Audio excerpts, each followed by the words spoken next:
Oh, good, good. Which one's this thing? It's just, actually, just like right there. Yeah, That next one to right you. there. Yep. Clock is pretty close. Are you talking to the speaker? I hear myself, so. Can you hear me? Probably works. Yeah. Excellent. Make sure that's working. 1 second.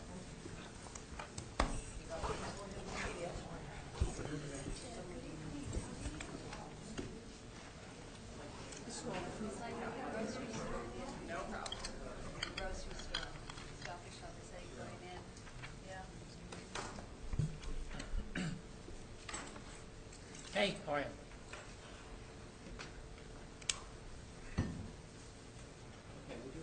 Our mayor and our town manager over there. Awesome. This is so wonderful. Recording in progress.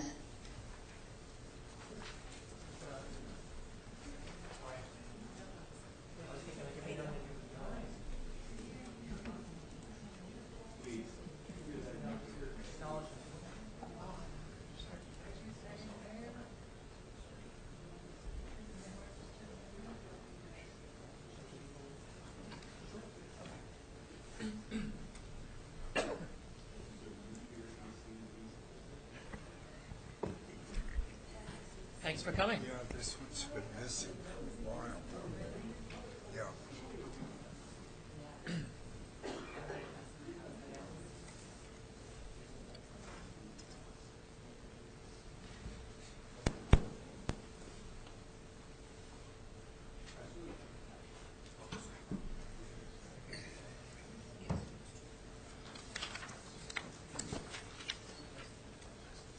Thank you.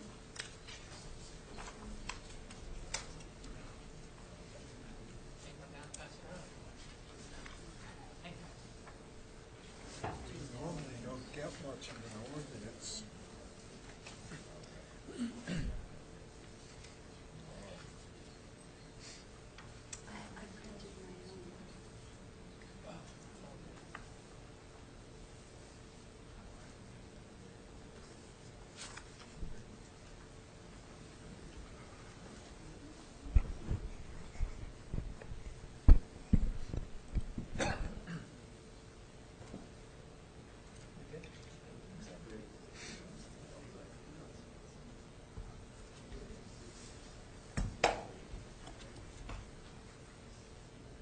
All right, welcome everyone. We're going to get started tonight. Welcome to the Environmental Commission meeting of Sparta Township, Thursday, April 28th, 2022. We have a special meeting tonight, and also this is done in hybrid format, so we have an audience and a meeting taking place in chambers at the council room. And we also have a Zoom. Please take notice that action will be taken on the following items at the Environmental Commission meeting of tonight. The meeting is called to order at 6:03 p.m. Adequate notice of this meeting was provided to the public and the press on January 6th, 2022, and April 11th, 2022, by delivering to the press and posting on the township website a copy of the notice and press release. Michelle, would you please do a roll call? Dean Blumetti. Present. Chairman. Present. Neil Sauerwein, Vice Chair. Here.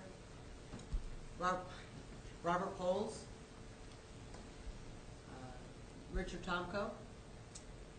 Ted Gall. Here. Kimberly Noel. Here. Christine Dunbar. Present. And Councilman Dan Chiarella. I'm here. Thank you. Thank you. All right, would you please all join me in a salute of the flag? I pledge allegiance to the flag of the United States of America and to the republic for which it stands, one nation, under God, indivisible, with liberty and justice for all.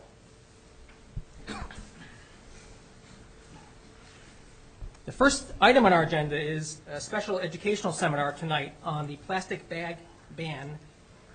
It's a free community event. As many of you know, the plastic bag ban is a New Jersey state law will go into effect on May 4th. So thank you for being here tonight. I know people are in the audience. We have a Zoom running as well. I am Dean Blumetti, the chairman of the Environmental Commission. As you may know, the Environmental Commission of Sparta Township is made up of 7 volunteer members, residents like yourselves, a council liaison, and a commission secretary.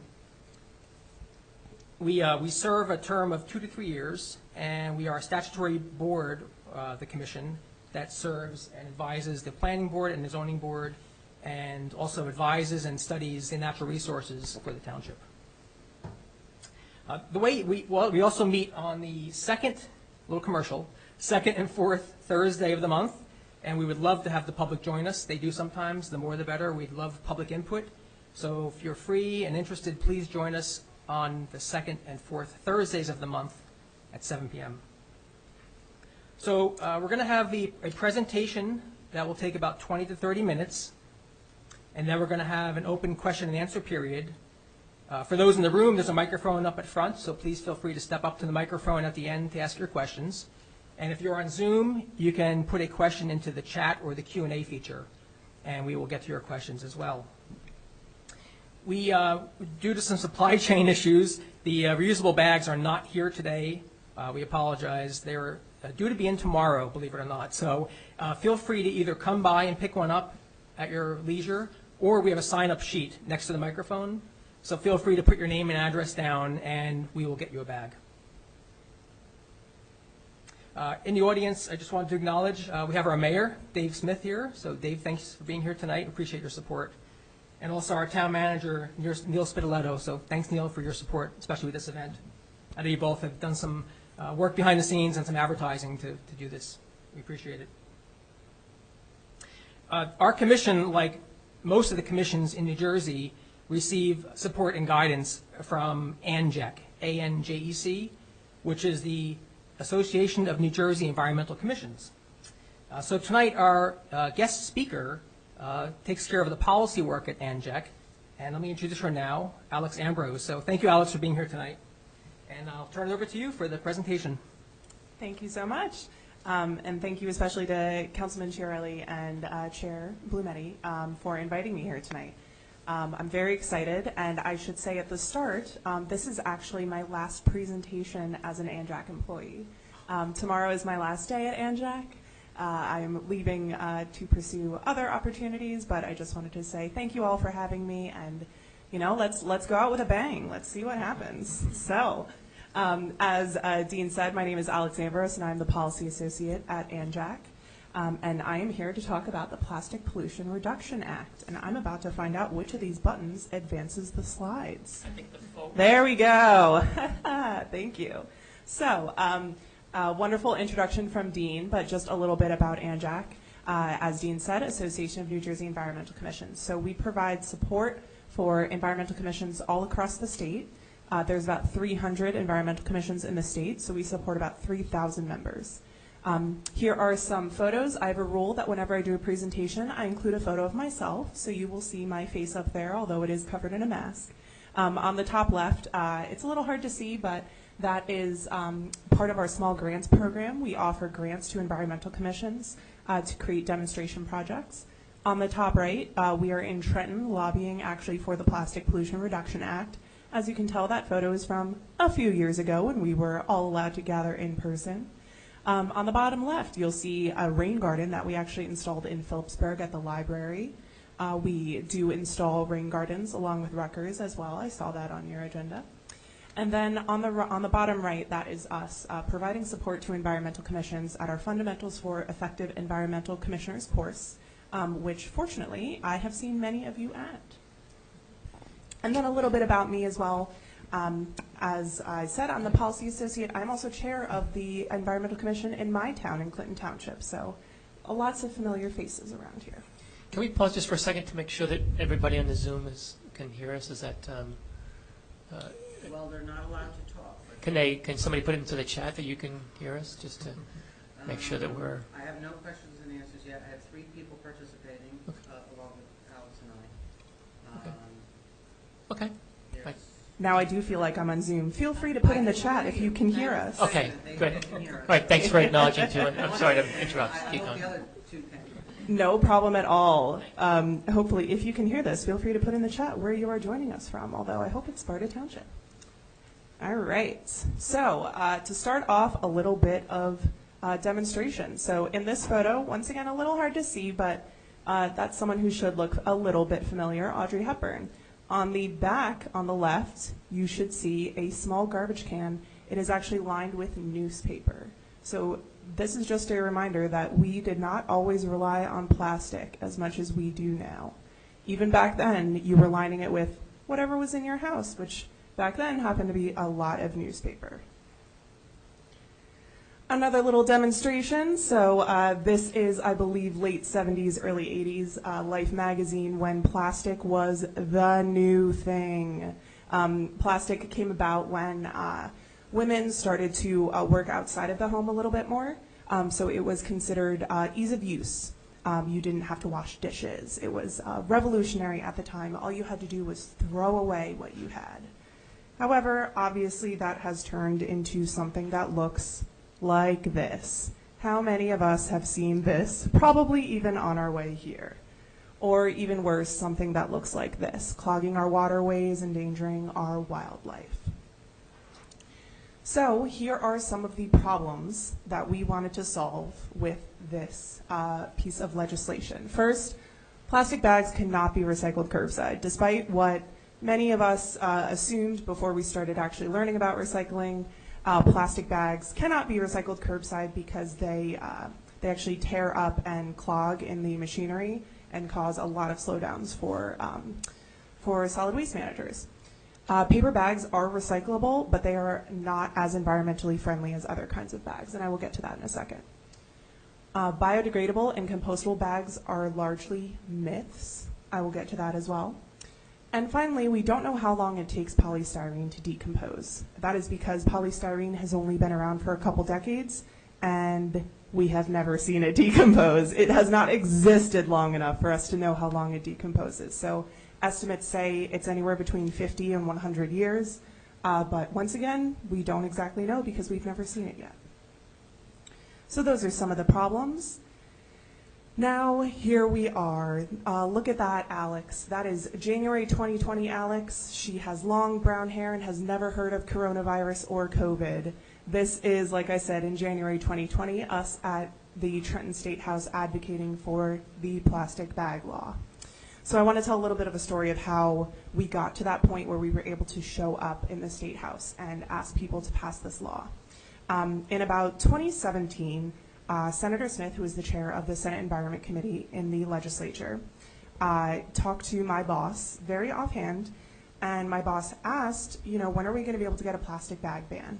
Up till now, about 90 countries have some kind of restriction on plastic. California had done it, New York had done it, Philadelphia was working on it. When was New Jersey going to do it? And he said, Jen, that will never happen. You need to get more support. I do not have the votes. You need to get more support. So what Jen did is she turned to you folks, to the environmental commissioners, to the local residents who care about the environment, and asked them to pass local plastics ordinances. So over time, we started getting ordinances. We started with 20 ordinances, 30, 40. At 50, we started celebrating publicly. So at 50 ordinances, at 100 ordinances, we are up to, when the law passed, we were up to about 150 local ordinances, all restricting plastic in some way. So that includes plastic bags, paper, polystyrene, and plastic straws. Through all of that, while we were advocating for that at the local level, we were also advocating for it at the state level. We were using that local pressure to tell the legislature, wouldn't it be great if we had a uniform code? Because for businesses, having that patchwork code isn't the best solution. So we said, why don't you start to work on that statewide plastic bag ban? Lots of the sausage making process happened that ANJAC was not involved in, and the bill ended up how it is today, which I will get into what that looks like now. But I just wanted to say, the environmental commissions really were the ones who led this fight. So it is really thanks to all the volunteers and all the town councils that passed those ordinances. It was really a local effort. So thank you to all the environmental commissions that did. So here we go. Here are some of the photos of those celebrations. On the left, we are in Glen Rock. Some of the town council members in Glen Rock, and speaking is Assemblyman Kevin Rooney, who's a Republican from North Jersey, speaking about all the local ordinances. And on the right, you can see Millburn Environmental Commission provides update on single-use plastics ban. That headline actually came out exactly 1 week before Governor Murphy signed that into law. So here we go, the nitty-gritty, the policy. This is the stuff that I love, and I will try to make it as exciting as it seems. So basically, all single-use plastic bags are banned with sanitary exceptions. So when I say single-use plastic bags, those are the bags that are handled, that have handles, rather, and are given away at the point of sale in a store. So none of those bags are permitted.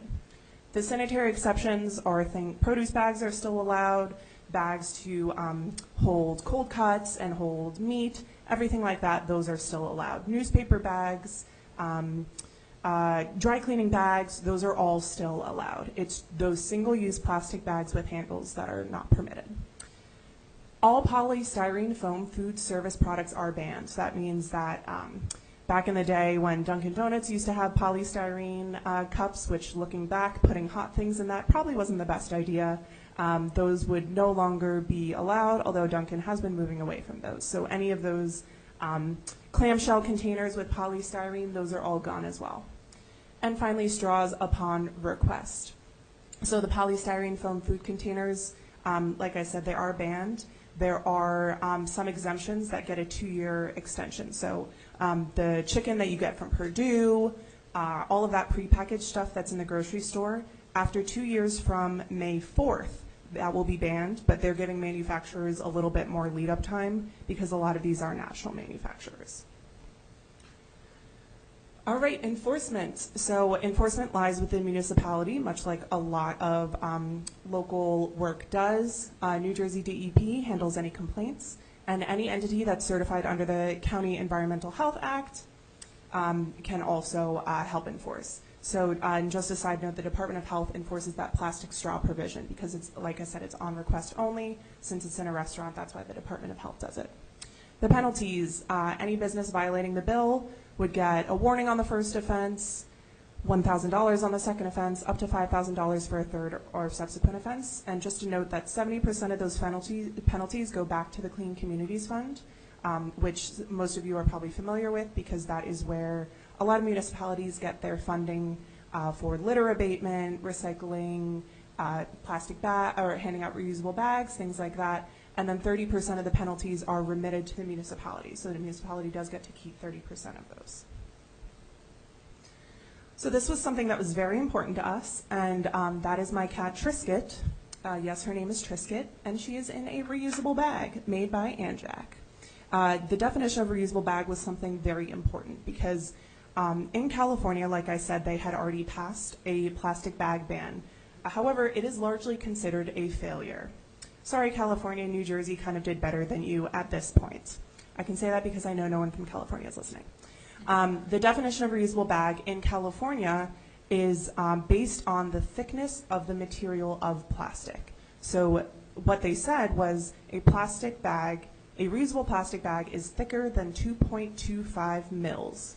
So a mil is not a milliliter, it is a millimeter. It is its own measurement that the industry uses for plastic. A credit card is about 10 mils thick, just to give you an idea. So 2.25 is still pretty thin. California said anything thicker than that is considered a reusable bag. Now, think back to when you used to go to Macy's, which for me was a very long time ago before the pandemic. You used to get kind of those thicker plastic bags, right? The ones that are a little more sturdy, they often have a flat bottom. Those were considered reusable under California's law. However, they are still plastic. They are still considered blown film plastic, which is a way of getting that plastic film to stretch out. We did not want that in New Jersey. So we worked with the legislature to find out what is a good definition of a reusable bag that will not create that loophole that ends up creating more plastic. What we ended up with was, one, it has to be made of machine washable fabric.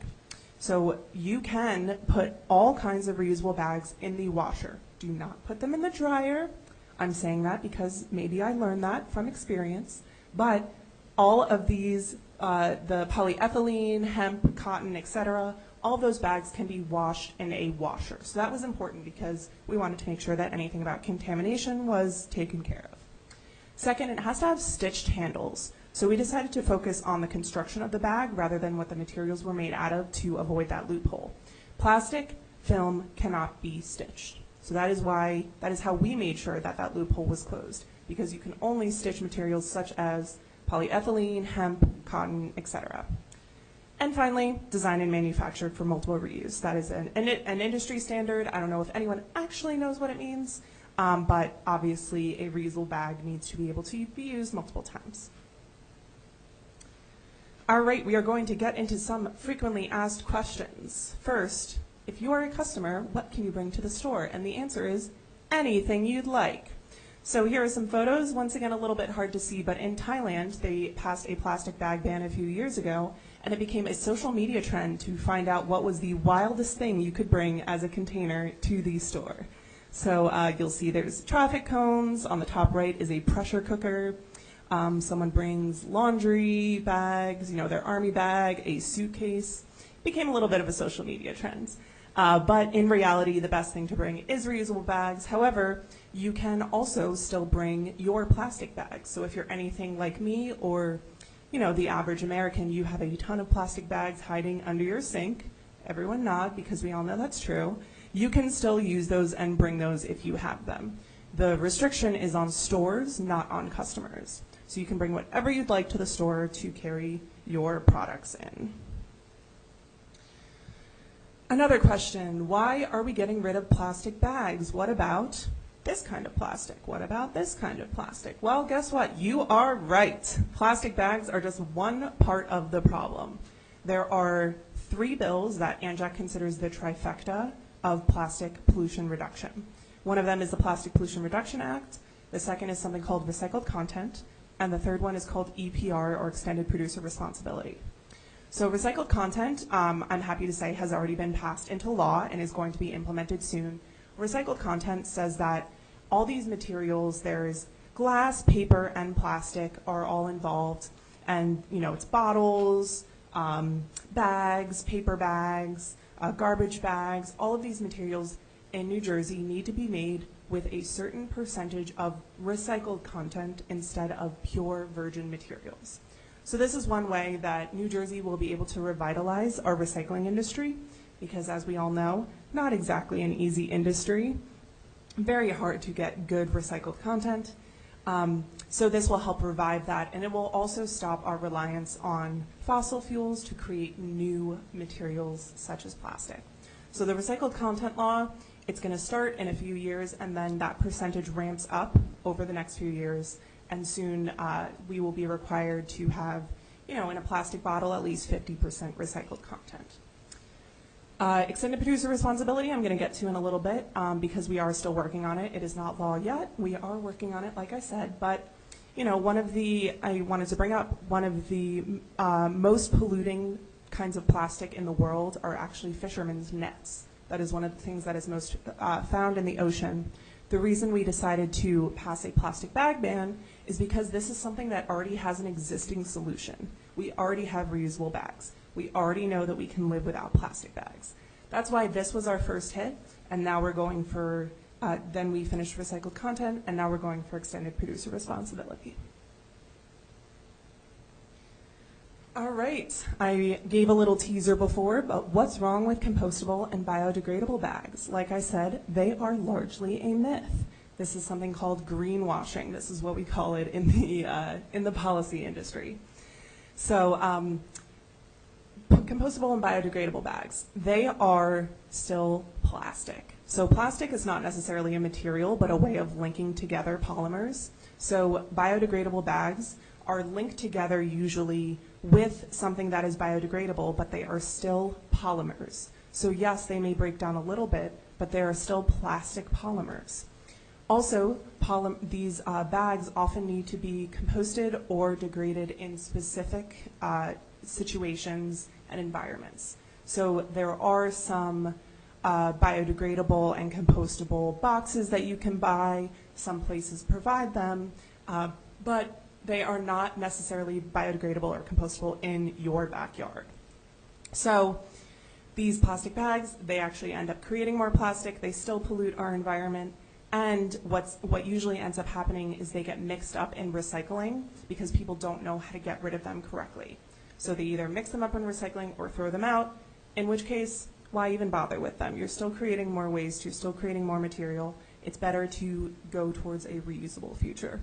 So I put up reduce, reuse, recycle because we always say there's a reason that it is in that order. So it's reduce, reuse, and then recycle.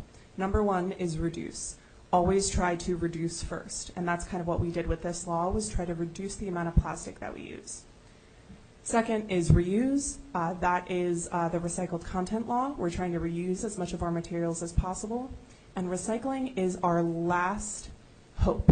We cannot recycle everything. That should be your last ditch effort with something. You should try to reduce first and then reuse. All right, a question we get a lot. Why are we also restricting paper bags? So paper bags are not as environmentally friendly as a lot of people think. Yes, they can be recycled. However, the recycling rate is still not 100% for paper bags, which is surprising. It's only about 60% nationwide. I don't have the New Jersey number. It might be a little bit higher in New Jersey. We tend to be a little bit better with recycling, but still not a perfect recycling rate. They also require a lot of water to be made, so it is an incredibly water-intensive process. Since they are heavier, they require either more trucks or they cost more gas to move, so they are also carbon-intensive. And they are using valuable trees, which we need to help fight against climate change because those capture carbon that will help reduce the impact of climate change. And right now in New Jersey, before this ban went into effect, our plastic bag usage equated to about 1,000 football fields every year of trees being cut down. So we know, based on other states, that when you ban plastic bags, a lot of people start relying on paper bags because that seems like, the next natural alternative, which means that that usage would actually go up in New Jersey. So that's why we restricted them. Paper bags are allowed at any retailer that is not a grocery store or any store that is under 2,500 square feet. So your small bodegas, small delis, under 2,500 square feet, they can give away paper bags for free. Large grocery stores are the only places where you cannot give away paper bags for free. Finally, isn't polystyrene foam, aka styrofoam, recyclable? This is another question we get a lot. In very specific circumstances, yes, polystyrene foam food containers can be recycled. However, it is often too expensive to justify doing it on a large scale. So the thing with polystyrene is it needs to be perfectly clean in order to be recycled. How often, if you are being real with yourself, do you perfectly clean your polystyrene after you use it? I almost never do, especially if it's takeout food. So you would need to perfectly clean it, and you would also need to find a facility that recycles it. This happens a lot on small scale. So in my hometown of Berkeley Heights, we had polystyrene recycling days where we would come and drop off our large polystyrene. So those, if you get a big TV or a big computer, it comes with those big block polystyrene, but they did not take any kind of styrofoam that touched food because they were so concerned about contamination. And if you know anything about recycling, you know one bit of contamination can ruin the entire block that you are on. So it is incredibly expensive to do. We are fortunate that there are some places that can do it. However, why not try to reduce it as much as possible, especially when there are already existing wonderful alternatives? So as President Bartlett from the West Wing would say, what is next? Like I said, it is extended producer responsibility is the next big thing that ANJAC is going to be working on. Extended producer responsibility, or EPR, these are 5 of the very important components that extended producer responsibility should address. First is retailers and brands implement reuse and refill systems. So there are a lot of wonderful sustainable brands that have started taking back clothing that you no longer need to use. Any kind of drop-off, such as, ShopRite used to do that for plastic bags before the pandemic. Some kind of reuse and refill system, bringing back your shampoo bottle to a place that will allow you to refill it. Consumers return or recycle product packaging, so not just the products themselves, but also the packaging. Brands pay for costs of recycling and disposing of product packaging. So consumers right now bear the cost of what a lot of these brands are doing. We all know that we pay for recycling, we pay for litter abatement. We are instead asking the brands to take responsibility for their recycling. Brands invest in infrastructure to improve recycling and reuse. Because of all these incentives, the brands will then start to try to implement these systems. We call it a closed loop system, where they are responsible for the entire life cycle of the product. And because of all of these, the brands will then reduce packaging, and remaining packaging is free of toxins and is recyclable or contains recyclable content. So it's creating that kind of market-based incentive to get brands to do the right thing and take responsibility for their products instead of putting it on the consumers who then have to pay more to recycle their products. So like I said, this is still something we're working on. Extended producer responsibility is obviously a huge, huge, huge effort. There are a couple states that have passed something similar, but we want New Jersey to have the strongest one. So like I said, that is what's next for ANJAC. And before I finish up, I have a couple more things. So resources. If you want help educating your residents or your consumers on this law, ANJAC is one of your best resources. So we have a website, njnoplastics.org, where we have a ton of resources, including social media kits, flyers for you to print out. New Jersey Clean Communities also has similar work on their website as well. Like I said, New Jersey Clean Communities, they are part of the DEP, and they deal a lot with litter abatement, plastic, solid waste, etc. If you want help finding compliant bags for your business, New Jersey Business Action Center has a clearinghouse for vendors.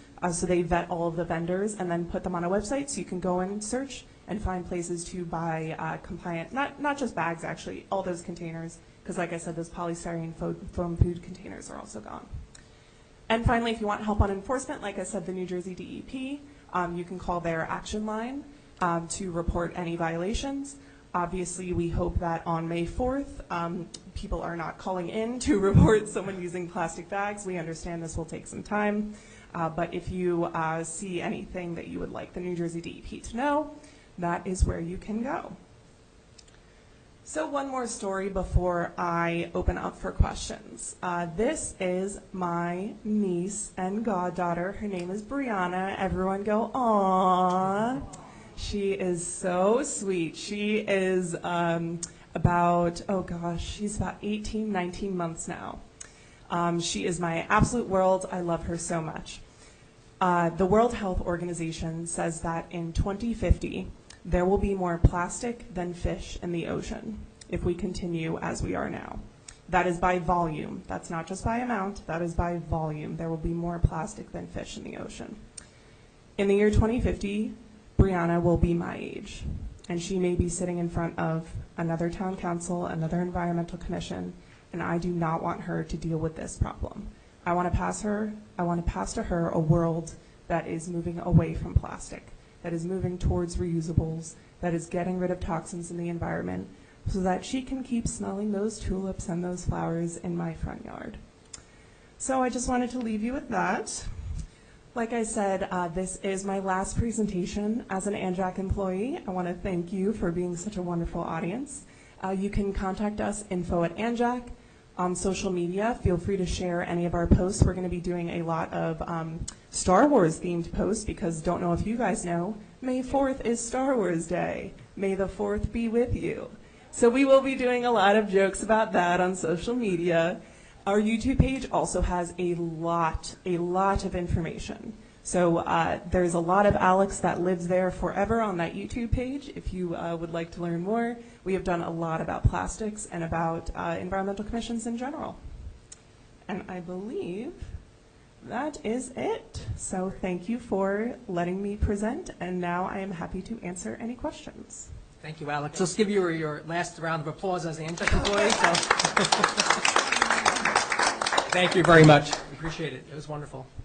So let's open it up to questions We'll start here in the council chambers first. If anyone in the audience has a question for Alex, this is your time. So I know you've probably read a lot and you could read more, but here you can have your specific question answered.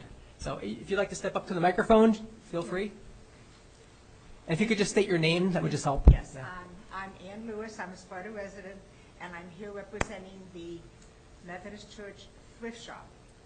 All of our items are donated, so we recycle everything. Anything we can't sell, we try to continue to recycle. All of the bags we use, whether totes, plastic, or paper, are donated also, so they're reused. We know we can still use paper and tote bags. Can we still use plastic as a non-profit thrift shop? All our money goes to missions. You will not be able to use plastic. I am sorry. Like I said, I don't think there will be needed compliance immediately on May 4th, so I would hope that you would still be able to go through the inventory that you do have. But no, under the law, no one is allowed to give away plastic bags. That includes any kind of like farmer's market or anything, so that's why they made an exemption for paper for those smaller stores like you. Okay, just clarification on exemptions. Mhm. It says bags used to pack loose items. Well, we sell loose items. Who knows what that even means? I That know. seems like such a cop-out for them to put that. That's New Jersey Business Action Center, yeah. Yeah, I think what they usually mean by that is produce bags. So the non-handled plastic bags for loose items such as that. That's what I would guess. Don't ask me to read the minds of New Jersey Business Action Center and try to interpret that for you, but that's a good question. I would contact them if I were you and see what that means, because But we can't use plastic. no plastic, Like the- correct. Okay. Mm-hmm. Thank you. Good question, though. And thank you for running a thrift store. I love thrift stores. This shirt is thrifted, actually. I actually had a corollary to that. So I'd written down, if you're a business, I gather that you can't use out your residual inventory of plastic bags after May 4th. If I were a lawyer, I would tell you no, but since I am not, I would tell you once again, compliance, they're probably going to be a little bit more lenient. That would be my guess. But no, if you purchase plastic bags, you would not be able to continue to use them. Interestingly, I went to Kohl's a couple months ago, and they were giving out plastic bags, and one of them turned to me and said, "Oh, sorry, we're out of plastic bags right now." And the manager came over and said, "No, that's it. We're not ordering any more plastic bags," because they were getting ready in preparation. Yeah, So, interesting. yes, another good question. I have another question. Well, wasn't there an exemption made for? Wasn't there an exception made for food banks? Yes, you are paying attention. You get a gold star for paying attention to the itty-bitty things in the legislature. So, yes, the Speaker of the Assembly, Craig Coughlin, is very passionate about food pantries, food banks, and ensuring that everyone can get food when they need it. Obviously, during the pandemic, food banks and food pantries saw a huge increase in people attending, unfortunately. So he introduced a bill to permanently exempt food banks and food pantries. We worked together with the legislature to change that to a 6-month extension. So they get 6 months to comply with the law, so November 4th is when they are no longer allowed to give out plastic bags. We also worked with the legislature to appropriate new money in that same bill. So the DEP is going to be purchasing 500,000 reusable bags and distributing them to food pantries across the state based on how many people they serve, that they'll get those reusable bags to give away for free. Yeah. My question is what about all of the businesses that have these stacks and stacks of plastic bags that they've purchased? Is there any type of funnel or way that perhaps a company like Trex that makes the plastic outdoor furniture could possibly partner with them? And have you heard of this happening? Because they rely on, shredding the plastic bags to make their product. Mm-hmm. Yet I read in the Herald today that there are businesses that have these just, shelves of plastic bags because they bought them at a low price years ago and they're going to last them through time, and then here this law comes along. So have you heard of any connections like that being made? No, but you are not the first person to come up with that idea, because that is exactly one of the things that we are encountering, and that's exactly what Chairman Chiarelli just talked about as well. That businesses, what do they do with these plastic bags? Because, if it were me and I were designing this entire program, if I were president of, New Jersey, that's exactly what I would do. I would try to find a solution for those plastic bags. Right now, there is no solution that I know of, because that would be something that the private industry does. And as you know, we're a nonprofit. We can't really, as much as I would like to regulate what the private industry does, I'm not going to. But for those of you who don't know, the company that Christine talked about, Trex, they're a company that prior to this ban, and still will, you can donate plastic bags to them. They gather them in towns. You can put a big bin out. You put your plastic film from anything. It doesn't have to be plastic bag. Any kind of plastic film from unwrapping a new present or something like that. You donate that plastic film to Trex, and then they turn it into useful materials such as benches. They make porches too, which is cool. You can buy a porch from them that's made of recycled plastic. But yes, that's a good question. I don't know of any solution because I would prefer them to not have to throw them away, because that seems even more wasteful. We always say that the most sustainable version of anything is the one that you already have. So you shouldn't have to buy anything new. But I do not know of any solutions yet. If someone hears something, please let ANJAC know, because we'd love to help celebrate that and share that out. But New Jersey Business Action Center might be who to talk to, because they might be talking with the private industry about some of those solutions.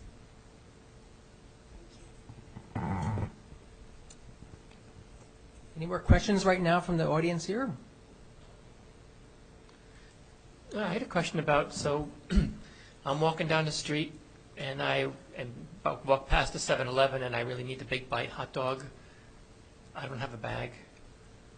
Do I have to carry it?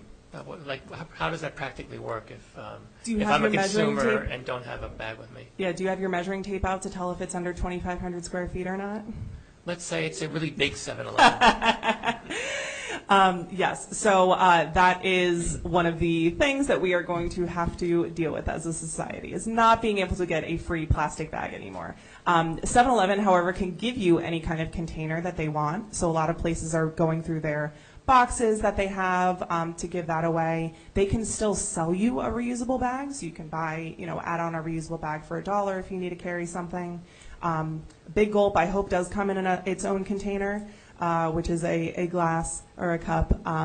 But no, since they can't give away plastic bags for free, they can still continue to give containers. They just have to pay for them. Thanks. So what does a day in the life look like? I go to the grocery store, I bring my bags. I'm driving around town, I stop at the mall. I probably should keep a stash of bags in my car. Yeah, that's what What is, and if you can expound on that, that would be great. Absolutely, yeah. So a reminder that anything that's not a big grocery store can still give away paper bags for free. Mm-hmm. But yes, it's going to be kind of like your wallet or your mask, right? You kind of have to learn to keep a stash on you. At ANJAC, we actually have these bags that they have like a little pouch on them, and they can fit into a little pouch like that. Mine's in my car right now. Really wish I had grabbed that so I could show that. But that's one of the things that I do keep in my bag. Who knows, maybe purses will come back into fashion for men, and everyone can start carrying around a purse with a reusable bag in it. But yes, that's going to be something. Either I'm going to start forgetting my reusable bags and buying them every time I go out, which is most likely going to happen for me, because while I try to remember them, I don't always, and I always end up buying them at the store. So like I said, they can give away any kind of container that isn't a plastic bag, but it may end up, more people, it may end up buying reusables, and you just get used to it, I guess. Or backpacks. You're walking around and you got a backpack. Why did I immediately went to purses and forgot about backpacks? Yeah. I'm comfortable with purses. Fanny packs, the fanny packs are coming back, guys. I don't know. I bought a fanny pack and I've been using it and I love it. Alex, I think the only worse than leaving your bags at home is being in the store and realizing they're in the back seat floor of your car. Oh my Which has happened a lot. What, did you see me do that the other day at ShopRite? Is that why you're bringing this up? Yeah. A lot of the grocery stores have started putting those in the parking lot which I am extremely grateful for. I know some places have also started looking at stickers for the inside of your car, for like your car window or your car windshield. Remember your reusable bags. But yes, I have been there, and once again, that's when I end up just buying more. So I have a whole huge stash of reusable bags in my car, and there's thrift stores that are taking reusable bags and then giving them away and selling them to people in need. So I'm very happy to pass them along when I can. Michelle, do we have any questions online? Yes. Holly Perry Doyle, she's the store manager of Ocean State Job Lot in Sparta. She was wondering what the definition of a grocery store is. We only carry dry grocery, nothing that is heated, frozen, or needs to be refrigerated. Are we able to give out paper bags? First of all, huge fan. Ocean State Job Lot, we have one in Clinton. Love it so much. And I'm very happy that she brought this up because this is what we call the Target exemption because I believe Target and CVS actually advocated for it. So Ocean State Job Lot would not be considered a grocery store, so they could give away paper bags for free. The definition, I don't have it in front of me. It's something like a grocery store does not include anything that has prepackaged food that does not need to be temperature controlled or something like that, which Ocean State, like she said, it's not temperature controlled. It's mostly dry goods. So we called it the CVS or Target exemption because, those places don't usually have temperature controlled food. So yes, Ocean State Job Lot, because they do not have temperature controlled groceries, should be able to give away paper bags for free. Just double check on the New Jersey Business Action Center website about that, but 99% positive that they're good. That's the only question we have so far. Alex, one more question about cardboard. So thin cardboard boxes for, say, takeout food or for other items. Where does cardboard packaging fit into all this? Very good question. So that is not part of this law, but it is part of the recycled content law. So requiring that a certain percentage of paper and cardboard products are made from recycled content is part of the recycled content law. There are so many numbers in that law, I cannot remember them off the top of my head, but a lot of them get up to something like 30, 40, 50% are required to use recycled content over a certain amount of time. There is a ramp-up time. So that's kind of where we were fitting in with cardboard and paper. Not necessarily in this law, but in the recycled content law. Good question. So maybe building off of that, another question I wrote down is, what does a day in the life look like of going to your favorite restaurant? And now it's time to take some leftovers home. Do I carry in bags for leftovers? Can I expect that the restaurant will not deliver me a polystyrene take-home bag, but maybe some cardboardish type of thing? Yeah, so restaurants can still give away paper bags, so you can still carry things in paper bags. But as far as the containers, a lot of people don't know this. You can bring your own refillable container to a restaurant. So if you know that you're going out and you're going to take some home, you can bring your own container. There's no law against it. And same with at the deli, at a grocery store, if you're getting cold cuts, if you're getting, I'm a huge fan of the chicken salad at King's. You can bring your own container. They just put it on the scale, tear it, and then put the food in and put the sticker right on top. So you can still bring your own containers. As far as restaurants, they can use whatever solution it is. Obviously, we don't regulate what solution they come up with. New Jersey Business Action Center, like I said, has a whole bunch of vendors in the clearinghouse. A lot of places have either switched to plastic, which is not necessarily a perfect solution, but those plastic clamshells, they are not outlawed in this law. We tried, but they are not in there. So it's just the polystyrene foam food containers. You can use plastic. You can use the corrugated cardboard ones. There are other kind of creative solutions that I've seen. There's like mushroom-based ones that are compostable, et cetera, et cetera. So there are acceptable solutions in the New Jersey Business Action Center clearinghouse, but they can give you really anything that's not polystyrene. So I'm also thinking of those ones that are aluminum foil on the bottom. They have the plastic on top, and you go all the way around to lift it up and put it back on. People on Zoom have no idea what that was because I just realized I was gesturing about it. But those are also acceptable. So it's really just the polystyrene foam food containers. You also reminded me of another interesting solution that we're seeing is grocery delivery services. So a lot of places are asking, well, I get Instacart delivery, what happens? ShopRite and Instacart actually recently put out They are, they actually helped advocate a lot for this plastic bag ban. They are in favor of it. It's going to end up saving them money because they don't have to pay for plastic bags anymore.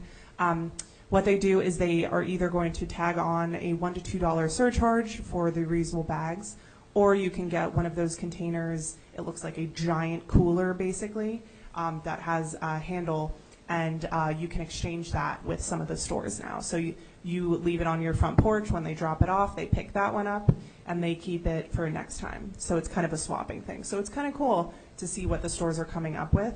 Like I said, it ends up saving them money, so they actually like it. They have to worry less about the plastic clogging up all of their disposals. So that is, once again, another kind of interesting thing that we're seeing come about. So thank you. That reminded me of that.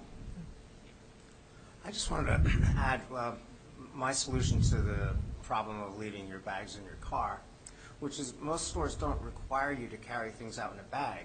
So what I usually do is just throw them in the cart and bag them when I wheel them out to the car. So I don't have to buy a new bag. Yeah, you're exactly right. That is what sometimes, again, I end up doing, as long as it actually fits in the cart. But yes, that is another solution. If you are lucky enough to have a car that you can actually drive, a lot of people just put their groceries directly in the car, even if they don't have them in the car. And don't be afraid to ask for a box. A lot of places will give you a box. It's not just the liquor store, although those are very useful as well. I keep those in my car in case I ever need to carry something heavy. Sometimes they'll give you a box if you need to carry it too. So keep in mind, the stores are your friend, and they want to help the customers as much as possible. So once again, we'll see some cool solutions coming up. Michelle, any more? No more questions. Any more questions from the audience here? Oh, sure. Come on up.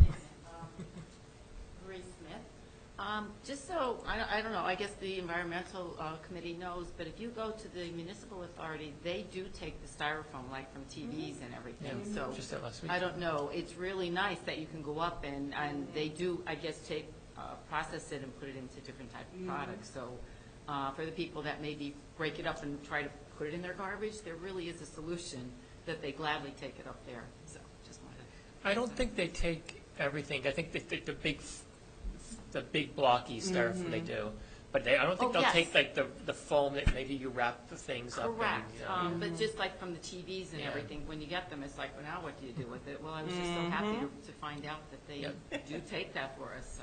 Yeah, If you're like me, you're just trying to get it away from your cat who wants to chew on it. But yes, that's exactly right. So that's exactly why I said, polystyrene is in very specific circumstances. Yes, So those yes. big blocks, Yes.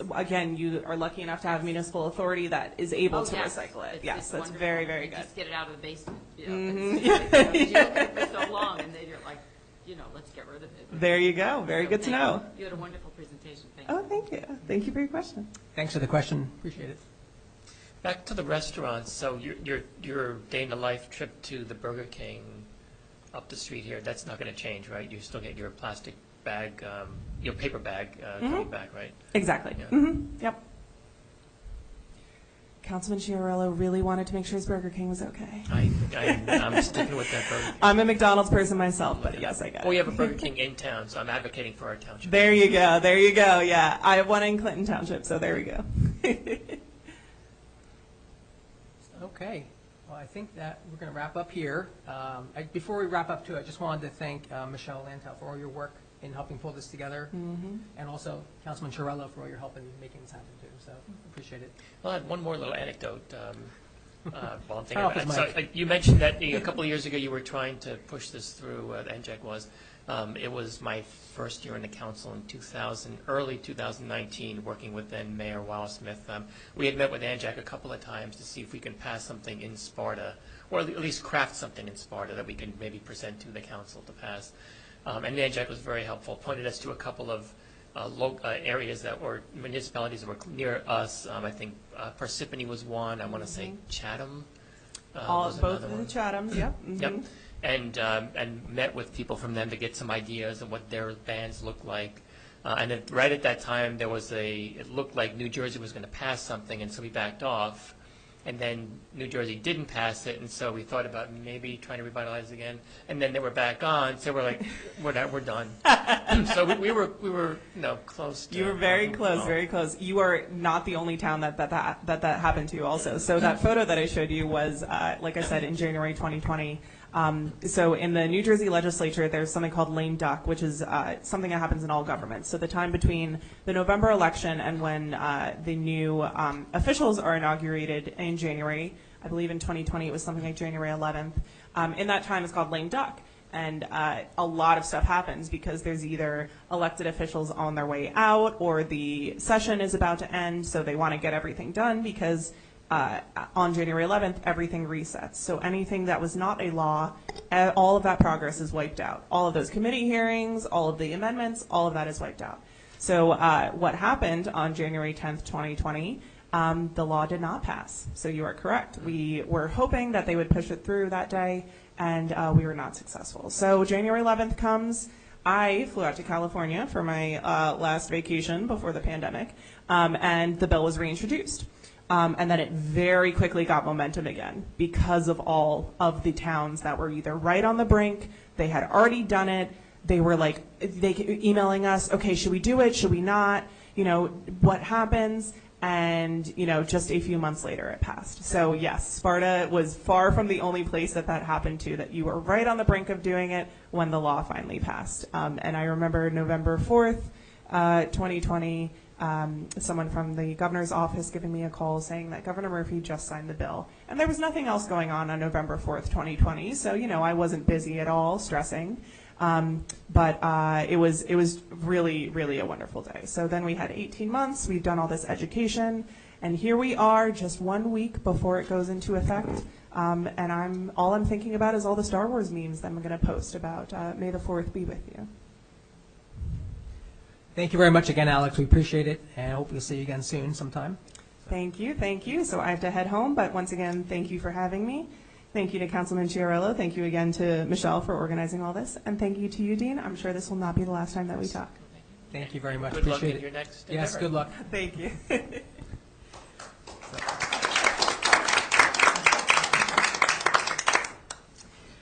So we're going to take about a 5-minute intermission, and then we're going to get on at about 7 p.m. or so with our regular rest of our agenda. Feel free to stay if you'd like. On Zoom, feel free to stay dialed in. If you can't stay tonight, then please join us next time. So thank you very much. And before we go, Chief, could we maybe post this, a recording of this somewhere? And we don't have to make a decision now, but we can talk about that later. Yeah, that was really nice. I want to thank everybody for putting this together. Excellent, thanks. Really nice, Thanks for informative. coming out. Yeah, Thanks. Thanks. Yeah. You're welcome. Good. Thanks for coming.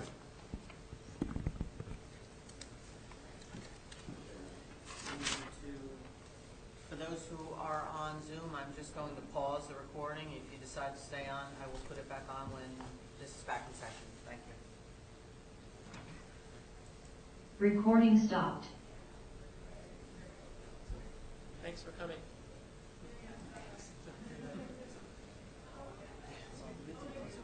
I thought you did well. Yeah, she's very, very bright. Very sharp.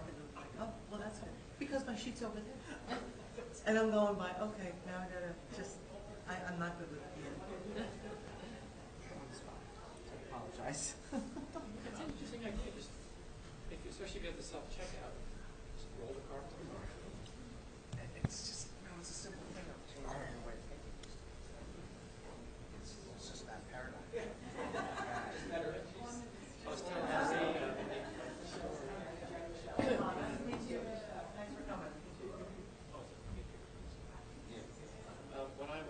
When we moved to Germany, it was 1977. And so we had a house, apartment, triplex. And so when you set up a house, you're setting up paper towels and spices. And you're a big grocery store first trip. We had, well, guess what? So 5 was our most, but then people started dropping off. That was a really great question.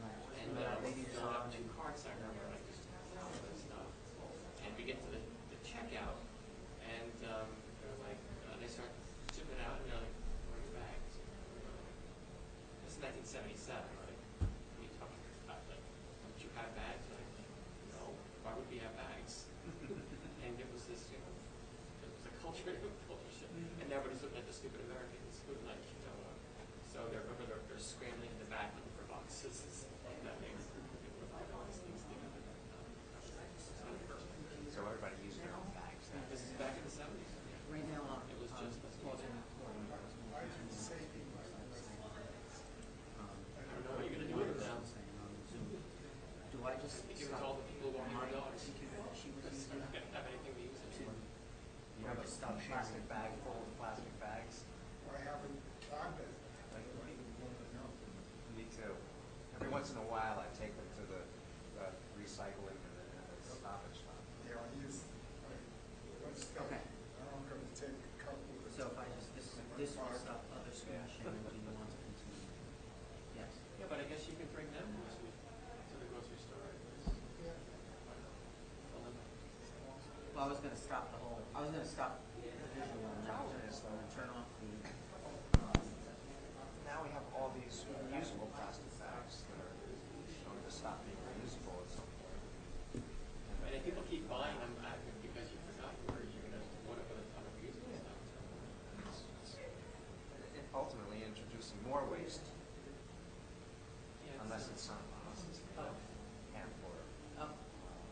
yeah, things are really sticking. Yeah, I don't know if that occurred to me. So if I'm on here and I buy You these, have more and more of these things. it's just gonna be me, because I think everybody actually just got this. And if they're made from PET or plastic, I guess they still the same price. Look at, but I'm on Alex now, I'm on mine. We bought a bunch of Yeah. very lightweight, like meshy type of bags for like the broccoli and the beans and the vegetables that you buy. Rather than Right, use that's the, why it's still. I mean, sometimes you still need, some of them like lettuces, I think, always still use.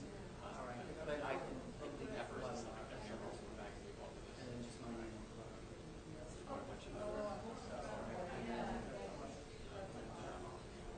Like even like the beans. So I was trying to think like, what did we do back in like the 70s or 80s before we got these bags? And somebody, I think my mom told me that these back up in paper. Newspaper. They used to use newspaper. Yeah, or fish. They fish a lot.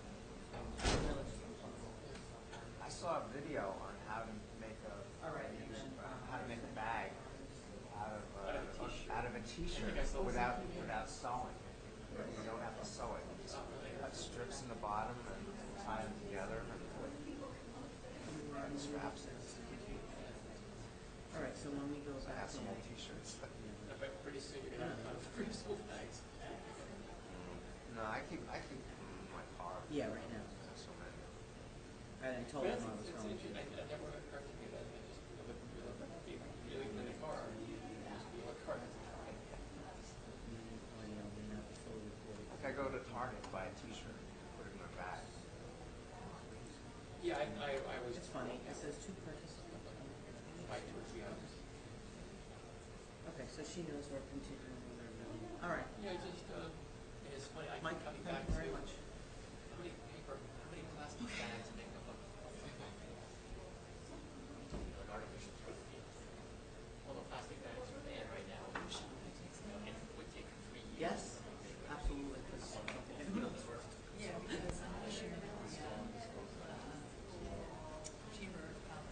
Oh, great, okay. That was something else. Yeah, At some point. okay, so you should do the local Before one? our open space funds. Okay. Yep. For another plastic turkey. Yeah, you might, if no one else. Find something else, something better to do with it. Yeah, you might.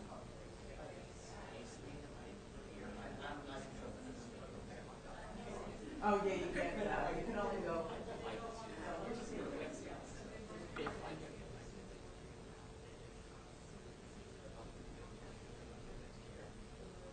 So far, job for them. But I don't want to tell anybody that I can't. But get started on this right away in case. Like that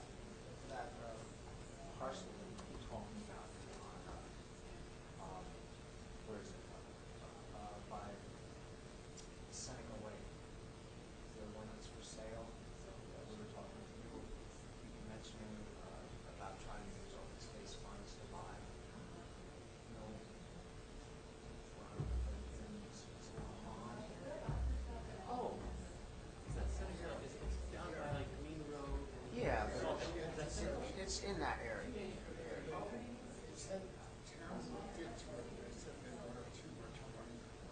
Yeah, this was Bill Close mentioned, I think, maybe like a pocket park. That would be a great place to demonstration projects like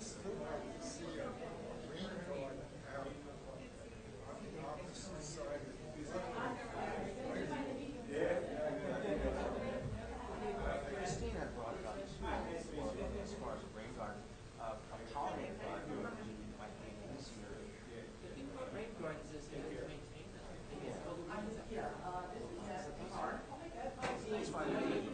That's why we need to build our new country.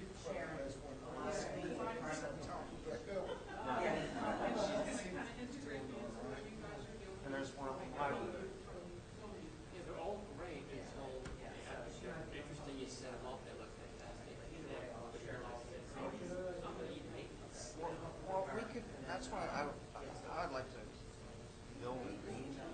But does a green team actually is that higher carbon? No, but it's volunteer. Right. But would they do that? Well, that could be a project for a green team to maintain. If you're going to the gardens, your rain gardens, you want to make them as low maintenance as possible. Because otherwise, it's like a year later they just Sure, but I don't know if it's in a visible area like in a town, one of our township locations, Station Park. Move the town to maintain it. But even if you get a CW, I don't know, this is so weird. It just yanked it. And I might be jaded on it because my wife runs the Domestic Garden Program, which is an outreach education.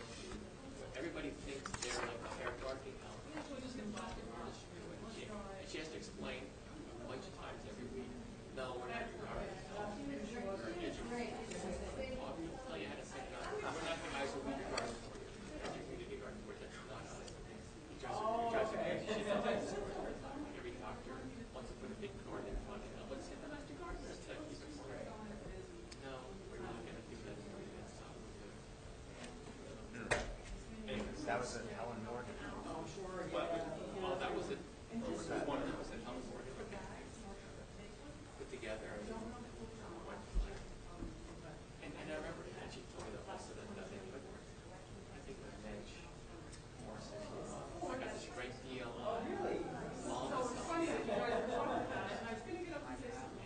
my wife was like, you realize llamas eat things, and what comes out of the llama has seeds in it that will just flood your garden for seeds. You can't use llama compost in your garden.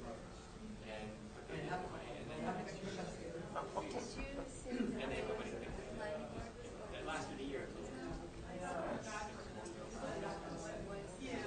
This one, well, But it's the maintenance. for the planning board meeting? All right, folks, maybe we'll reconvene. Oh, yes, let's. This is the boring part of the meeting. Yeah. Thank you. Excellent. Thank you.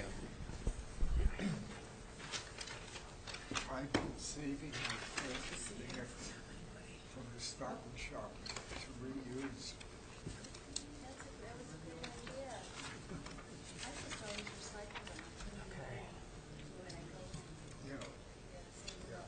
Well, I used to do that. but Michelle, once do we I have heard anybody that online? you're gonna- Recording in progress. I Is started everybody saving. online?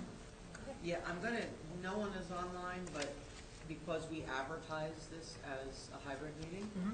the whole thing, I'm just gonna keep it on. Okay. So we are recording again, and I am the only participant. Okay, that's So- great. Yeah, I thought we had another one, but she must have got tired of waiting for it. Okay, if you do see anybody come on, just, if you can just let Yep, me know. and yep, I'll- this way, I'll just sit here. That's recording fine over there still. so. Okay, I was gonna read the agenda to them in case, but if no one's there, I won't do that. All right, welcome back, everyone. Great event there. That was important information. I think Alex did a great job. So let's move on with the agenda. So next on the agenda is approval of minutes. And this is the commission meeting, our commission meeting minutes of the February 24th Zoom session we had, which was the one that was on Diamond Chip. So we have a lot of meeting minutes. Just first want to start by thanking Michelle for putting this together. This took, obviously, an immense amount of time, Michelle, and you captured so much of what was happening during that meeting. So, thank you. Yeah, this is the masterpiece of all minutes. Yeah, So- this was very well done. Thanks, Michelle. Extremely well done. Yeah. Thank you, because I really did spend a lot of time. Oh, I'm sure it shows. I mean, it's obvious. Yeah. It does. Yeah. Yeah, I really wanted to reflect what people, what their concerns were. Yeah. Especially given the subject matter, it was important to spend good time on it. Now, I'm not the best way to do this. I'm going to propose that we go through this maybe one by one, each of us, and verbally state if we have amendments, updates, changes, questions, and then perhaps once we hear all those, if we're in agreement, we approve the minutes, but then we send you separately exactly what we told you, so you don't have to do this all now, because there's going to be a lot of little changes, there's a lot to do here, that we then send you what we talked about tonight, if there's any changes, and you incorporate those, but we can still approve it tonight as long as we agree verbally that what we heard from each other makes sense. Okay. So, where do we start? Let's see. Dan, we'll start at your end. You, I'm not You, a voting member. I'm not voting, but do you have any input on the minutes? I don't think I don't, but I don't think my input could be solicited because I'm not a member. But thank you for thinking of me. Okay. Neil? No, I've reviewed these a couple of times, and I don't see any, I can't add anything to it. They're very complete as far as I can tell. Okay. Let's see, I'll go last because I have a couple things in there, but I don't want to repeat things. So Ted, do you have any questions or any amendments to the minutes? No, I saw my name and I had no comments. Okay. Okay. Christine? Yeah, I had read them when Michelle had first sent them out, and I would agree that from my standpoint, they, expressed the meeting very well and the content that occurred there. Thank you. So, thank you. Okay, and Kim? Yes, I've also reviewed them and didn't see any changes. I did review them as well, and I have some minor changes that aren't material that I could just send to you in terms of minor language, things like that. We'll go through some of the changes, though, and let everyone listen to them, and we'll go through them, and if there's any disagreement, speak up now, and if not, we'll assume that they're okay to proceed with. So in the third paragraph, just on the first page, in the second line, it says, who were both appointed by the council on February 22nd. I think technically it's mayor. The mayor appoints. Okay. So I think that should be mayor. And I'll send you these, Michelle. Yep. So don't worry. The mayor. Also, members present, and this goes into related to a comment, Dan, that you just said. So somehow I'd like to reflect that Councilman Chiarella was present, even though maybe he's not considered a member. I'm not sure how we do that in the minutes, but to show that he was here. So maybe. That's a complete mistake. Thank you. Okay. So page 2. Let's see. The fourth bullet down, the one that starts off with air pollution and quality. Yes. If you look down 6 lines there, the sentence that the word would appears, would impact this region. So 1, 2, 3, 4, 5. The sixth So bullet point 4, air pollution and quality, the 6th line down starts with the word would. So the change I'm proposing is that we change that to a could. And also eliminate and could reduce to that level.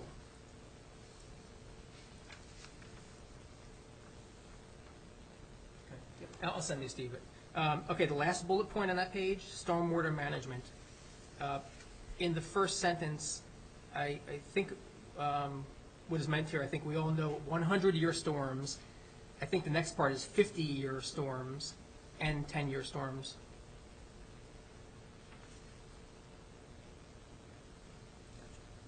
And also the very end of that paragraph, at the right side of the last sentence, it says, once the development is completed, I think it should be as compared to what it is today, and I'll send that to you as well.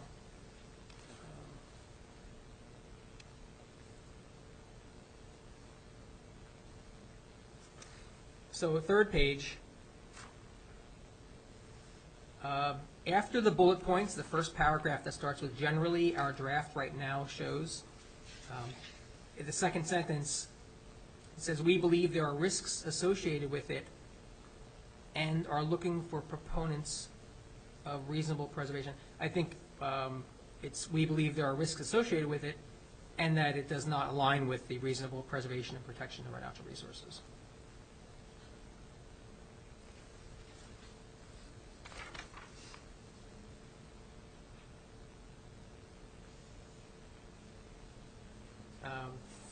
Page 4,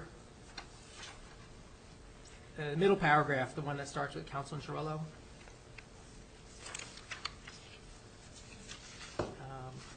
Let's see, about 8 lines down, it says derail. I think it's to rail, right? Yeah, just a little.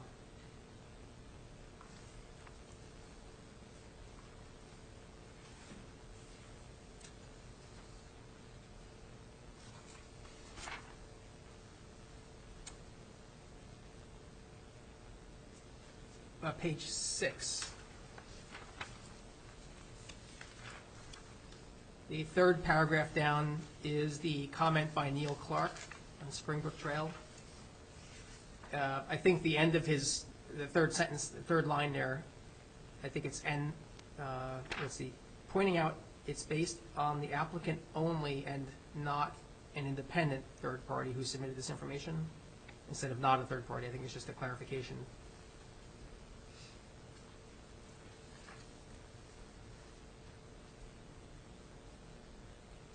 Page 7.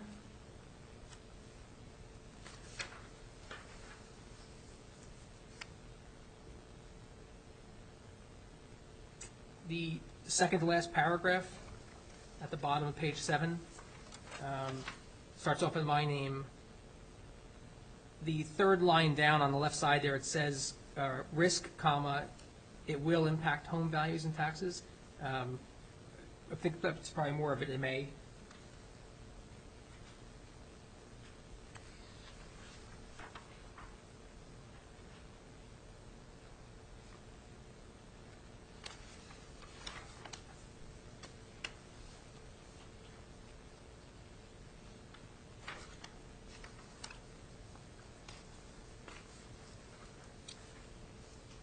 Aside from that, it was just a couple little things my eye caught here and there, but I'll send those to you. But they're not anything that changes any of the meaning of anything. It's just a couple minor. Yes. Just on page 5 at the bottom, White River is located as the township-owned White River Recreational Facility. Is that not owned by Camp Sacagawea? The township doesn't own that, correct? Correct. I think, though, it's the White Lake Recreational, it's the fields that they were. It says township owned. Right, the township owns the White Lake. Fields. Yeah, the township owns the fields. Okay. Yeah. I know she was talking about on the 5th one here about White Lake Road for the children and for pets. And then as well as visitors to the township White Lake recreational facility. But not the road. Not Camp Sacagawea. Yeah, I guess that means the fields. I would assume that was what you meant. Okay. Yeah. You're right. Yeah. Thank you.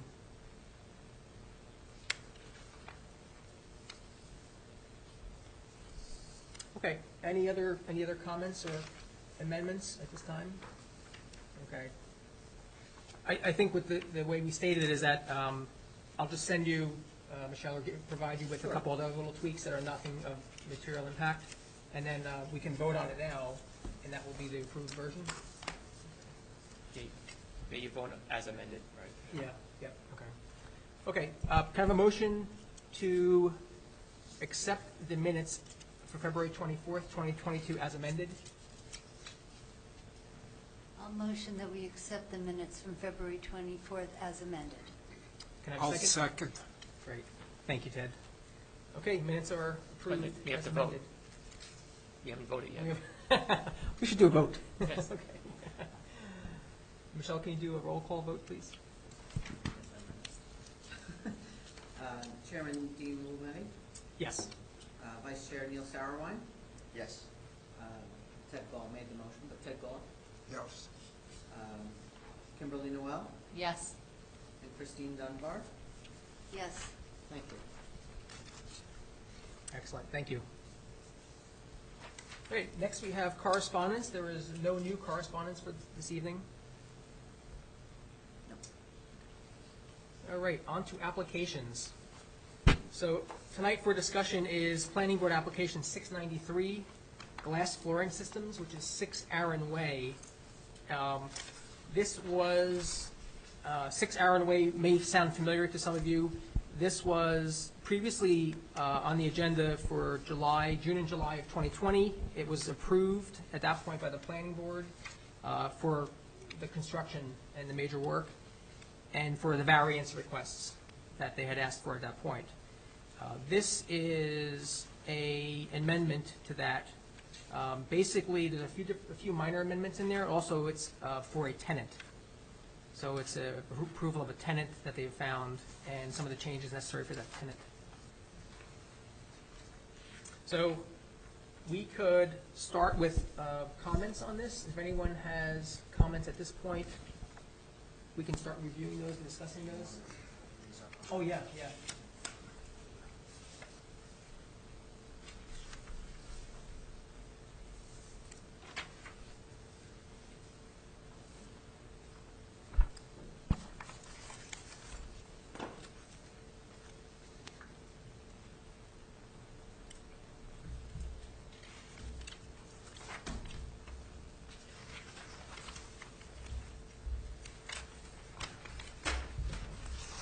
That is a big building.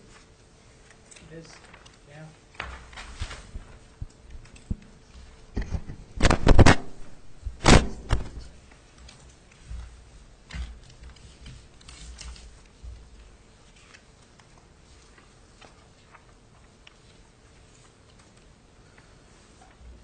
So you'll see in the application that I did mention variances. They were already granted last time, so there's an impervious surface variance that was granted by the planning board, and also a ratio, I think, of ground cover related ratio that was also a variance request that was approved. So that's not really what we're talking about tonight, if they were pre-approved already last time. What was our recommendation? I don't His recall. recommendation. And I have a note on that too, not tonight, Michelle, but can you look back to see if there's any notes that were commented on that we sent to the planning board back in, I think the final approval was June or July of 2020, it looked like. Going from memory, I remember we just did the standard, the impervious coverage limit was out of bounds for what we would normally hope for. Okay. And I think Laura always had a bunch of insightful things, but I remember specifically I remember that being over 50%. Usually they ask for like 49.9, 9.5%, and this one crossed 50%. I thought that was. Yeah, actually, I'd seen that this is zoned for 40, and they asked for 49 or 50, and they got it. Yeah, they got. Yeah. Usually they go up to like 49.5, but this one went over 50, that magic number 50, and I remember that stood out as like, oh, I guess they're more brazen or whatever is the right word. Yeah. Brazen's not the right word, but it was out of the bounds. Yeah. Sounds good to me. Are our comments and site plans from past available anywhere? Are they digitized?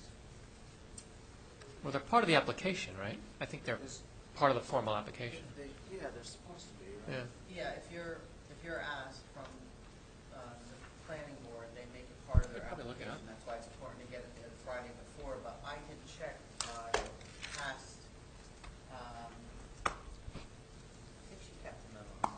I'll have to look. Okay. I mean, I know I've organized all the ones that you guys have done, so whether or not they got to the planning board in time and whether or not they were publicized before, I'll check on that. Okay. That's just a general question too. Are these, our comments from, and minutes from previous meetings going back available anywhere? Like, are they publicly accessible? Are they accessible to us? The minutes, we're going to work to get those posted online going forward. That wasn't done traditionally in the past too much, I don't think, right? The minutes being put online afterwards, but I know we're working our way back up to that, I think, if it was done, get those online. Yeah, I don't think the comments have ever been online. I don't know.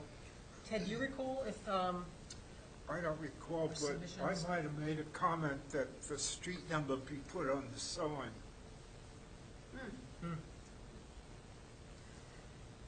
yeah, I don't remember. you don't remember, okay. Could you hear us? Yeah, I'll have to check on that because you are correct. I don't see any reason why they would have been posted after. Like, I know last night in the zoning board meeting, was anyone here last night? Your memos for those two centers, I believe, I don't know if they were actually read into, but they did make mention that they received your memo. Okay. So, I don't know if it's going to be made part of anything after because they said that in the meeting. So I'll have to check with Diana and, Okay. And actually, I just realized, I don't think I sent the final version around to everyone either. I can okay. do that, or you can do it after. We can do it right whatever. now. Yeah. And that was the benevolent acupuncture and the Shabbat Center that we discussed last time. Okay.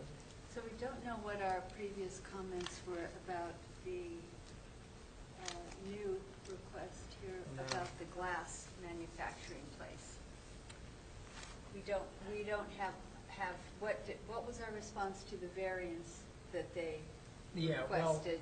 Dan That's recalls okay. that we probably put a red flag up about the impervious coverage being too high, and that Michelle, I think, will take a look to see Oh, okay. if we could find the records from 2 years ago. Okay. I'm sure we wouldn't let it go by without mentioning impervious cover. Right. Uh, So what are we focusing on right now? I mean, I did go through the document, and Yeah. the one thing that really stood out to me was that they're using all of these hazardous materials, the class 2 and the class 3. Yeah. The class 2 being the aerosols and the class 3 being the liquid Mhm. solvents. Yeah. And I was wondering about its proximity to, any type of aquifer or well Yeah. type of a situation that we should be concerned about.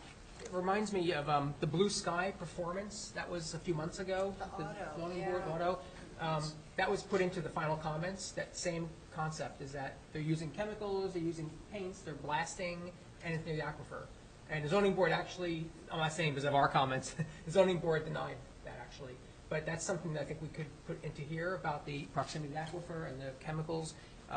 That the hazardous materials that you mentioned, that caught my eye too, because that's their own environmental evaluation report says that they're using hazardous materials. And if you look at the site plan documents that are in there, the original ones, there is a note in there on it's page 13 of our document. It's the layout plan. And that's the original, that's the approved version. In the notes section at the bottom, it says, number 3, no use of hazardous materials or discharge of hazardous materials on the property into the septic systems or storm systems. So I believe that it's saying there's no use of hazardous materials at that site. And if that's in the approved language, I don't think it's saying that. I think it's saying that it won't be discharged, but certainly they have a painting booth, so, and that's similar to the Aaron Way one, which had a refinishing booth. Yeah, So yeah, it's just two of them. But I thought we commented on that painting we did. But, oh, I mean, as last time? well. Yeah, on this, but maybe I'm just thinking of the Aaron Way. Yeah. And that was 7 Aaron Way. Of the 7 That Aaron was Way. yeah, across the This is street. 6 Aaron Way. Yeah. Well, I read that a bunch of times, Neil, though. I'm not sure. I interpreted it differently. I interpreted the phrasing of it. You have to look at the document. It says, no use of hazardous materials or discharge of hazardous materials on the property into the septic system or storm system. So they're talking about use of it or discharge of it. So I mean, I would raise that, at least for an interpretation, that in the approved layout plan 2 years ago, it states in the notes, no use of hazardous materials. So, I read that a little bit differently. Their intention is to contain it, but that doesn't mean that there couldn't be escape of some way. I have a nice system that's supposed to contain both classes of hazardous materials, just like the auto place did. You know, they had everything, you know, all contained. yeah. But the point being that accidents happen in these situations. Yeah. In an area that's very vulnerable to our natural resource damage Oh, by yeah. water. Yeah. Yeah. So I would like to know how close they are to, I would like to know if they did have a spill, where that would go. And I'd like to know where the nearest wellhead is. Yeah, that's actually in the, I saw that in there. That's Is all. that- That's, yeah. The painting booth is all addressed in here in the environmental evaluation report, where it does show definitely hazardous materials, but they're contained. So, They even acknowledge in that environmental report that nothing's 100%, and accidents happen. yeah, the contamination potential Yeah. is a whole paragraph that's centered here. You know, Christine, I'm curious though on interpreting that comment though, but I took it differently. I wonder how the planning board will take it, because I took it as two separate phrases. One is no use of hazardous materials, and the other one is no discharge of hazardous materials into the septic and storm system. So I'm not sure if they're, Well, they're using hazardous materials. They list them and Yeah. they go on, pages and pages of their names Yeah, and, you yeah. know, what they can do. Some are toxic and, you know, all the tests on creatures that have been done. Yeah. I know. Yeah. But all that's been approved too, so what we have here is just the amendments, which is change the lighting and, I can't believe that was approved. Well, I think the approval was to build that kind of, I hate to use the word warehouse, but that building on that site with that space and that setup. I think this piece That's for the tenant. is for the tenant. So they didn't know who the tenant was back when it was approved, and that's why this is coming back now to the planning board, because now they have a tenant. So each tenant varies. If it was a bicycle storage shop, you know, maybe that would be fine. There'd be really nothing needed to be looked at. But this tenant, hi, come on in. This tenant has this need, and they're going to use chemicals. So maybe that's where part of evaluation that we have is, are we okay with this tenant, or is the tenant creating more red flags? That's how I take it. The tenant is. Yeah. Oh, yeah. so- Every tenant has to come before the planning so board is for that what approval. the So it has to come environmental from the impact planning board statement still. is specifically for this tenant? Yes. Oh, Yes. Yep. okay. This is Now- dated, yeah. now I- This is March. Christine, that's what this application is for the tenant. It's a tenant. Yeah, this environmental report, which we're not calling an EIS, by the way, it's a report, is March 2022. So this had nothing to do with the original approval, but when it was approved originally, it says no hazardous materials. That's my That's the take. problem, isn't it? You never know what type of tenant. Well, that's why the tenant has to come back before the board to get another approval. Right. Oh, I think that's, okay. yeah. Now I'm sorry. We haven't seen a lot like this, really. It's interesting. I misunderstood. So you're saying, so the original site plan approval said specifically that this was not for, it cannot be used with hazardous material? Yeah.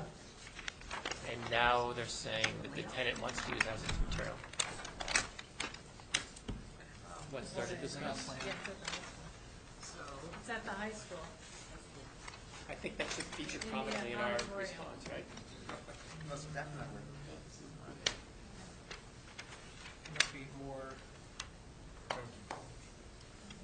Yeah, I It thought it was shows just Great Lake the Road, lights. and it shows Parkway. Yep, when I first read it, I did too. Aaron.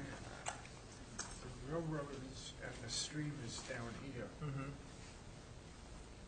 The railroad, the Yeah. stream is down here. Where is, do we have another version of this somewhere?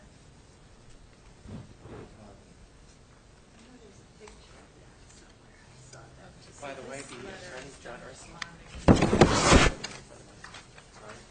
he's a friend of mine from high school. We played soccer together. I'm just trying to find the, that comment, but it shows everyone. I think it's in the letter, and it's on page 4, Oh, yeah, there you go. and it's 12A, right? The subject property is located in the wellhead protection area for Sparta Township wells. That, yeah, I was also looking for this other comment here. Oh, that's on the bottom page. Yeah, Sorry. yeah. See this, Ted? On the small print, number 3. There will be no use of hazardous materials or discharge of hazardous materials on the property into the septic system or the storm drainage system. So this was what was approved 2 years ago before they knew the tenant. So now the tenant wants to use hazardous materials. So how that does not match what was approved? Yeah, right. Especially if it's over the aquifer. They're talking all about what they're going to do if when a spill occurs. Over here.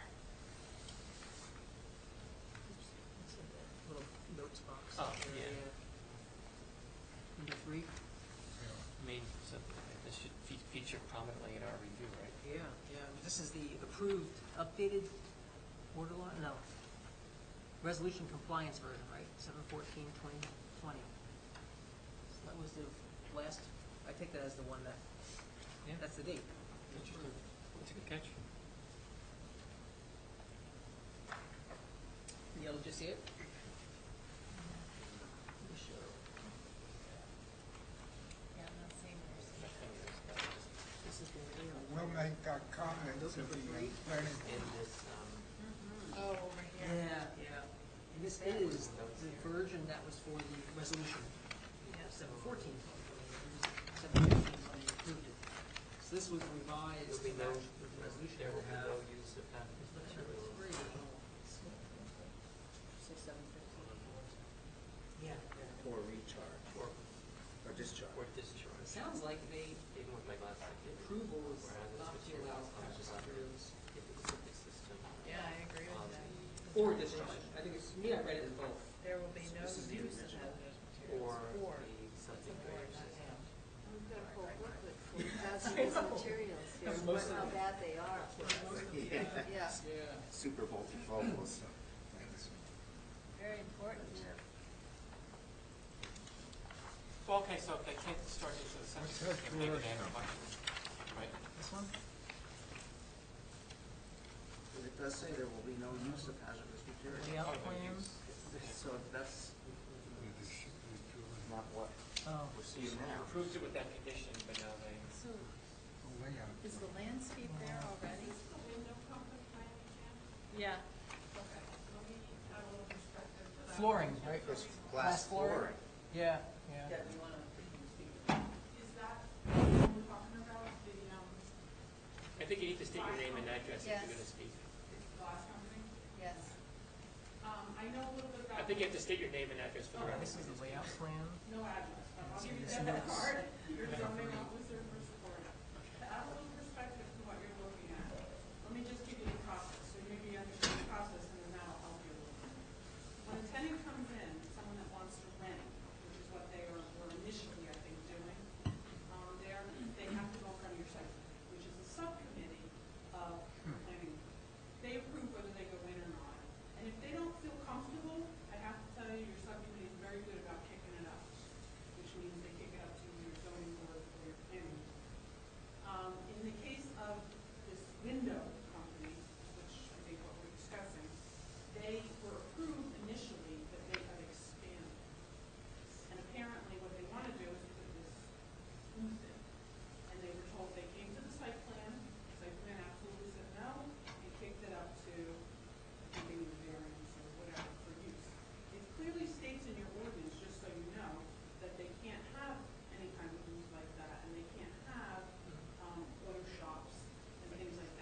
happened a couple of weeks ago.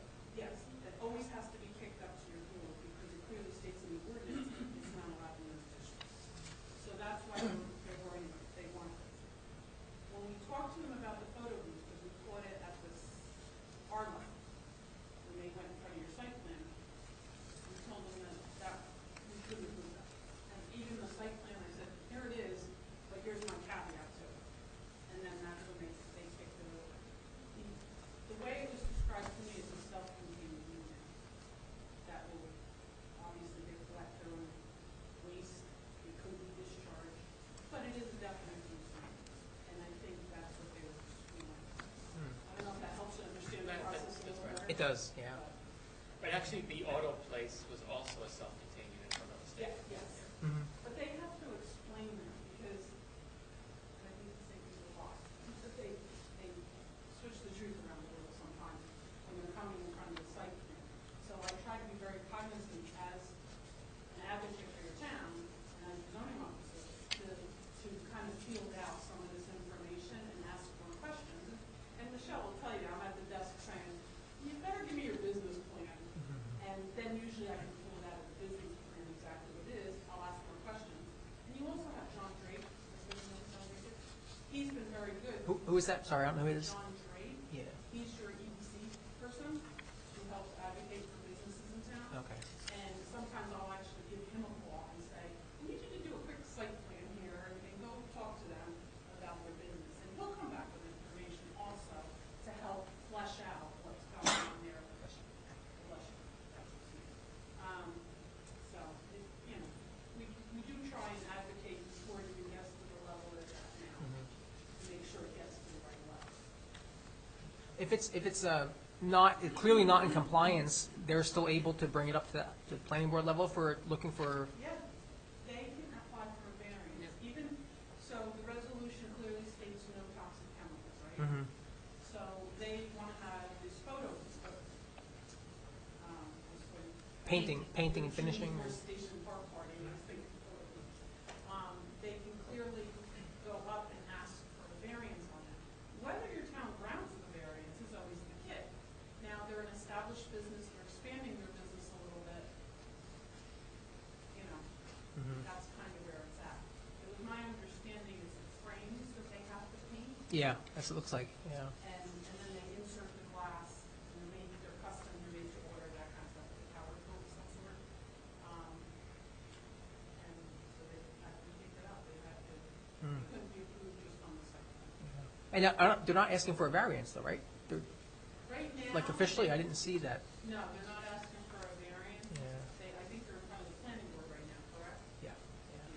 So the planning board has to decide, are we going to allow this in that district, or should we have them ask for a variance? Sometimes they get kicked away from the planning board over to the variance. Sometimes I will send it directly to a variance, because I know. Mm-hmm. And actually, I think we have a couple, right, Michelle, that have come in recently. Yeah. That I sent them over variance, because I know they need a variance. So those are two different steps, getting the tenant approved that has this non-conforming use and getting the variance for the non-conforming use? It depends. When they come in, I actually have a very helpful sheet that I would be happy to give you next month that literally shows you if it's a yes, it goes here, if it's a no, it goes here. So it kind of depends sometimes. And I'll just give you a for instance. We have people that came in, they did the same thing for the last 50 years, but they're expanding their operation. And we weren't quite sure what to do with them, so we actually put it for an interpretation in front of zoning. Because that way we have an interpretation that says, are you operating within your capacity of what you've been doing for 50 What years? is this definition defined? Or is this expanded? And they felt that the interpretation felt that, yeah, you're expanding your use, so now they have to go for a new variance. But if I ever have a question, I tend to suggest interpretation under the zoning board, because that kind of cuts it off at the knees, so to speak. And then if it, needs to go for another new variance, which is a use variance, they might say, oh, I don't want to go for that at all. When you say kicked over for a variance, does that mean it goes to the zoning board? Any variances, you have all different Right. variance levels, any variance goes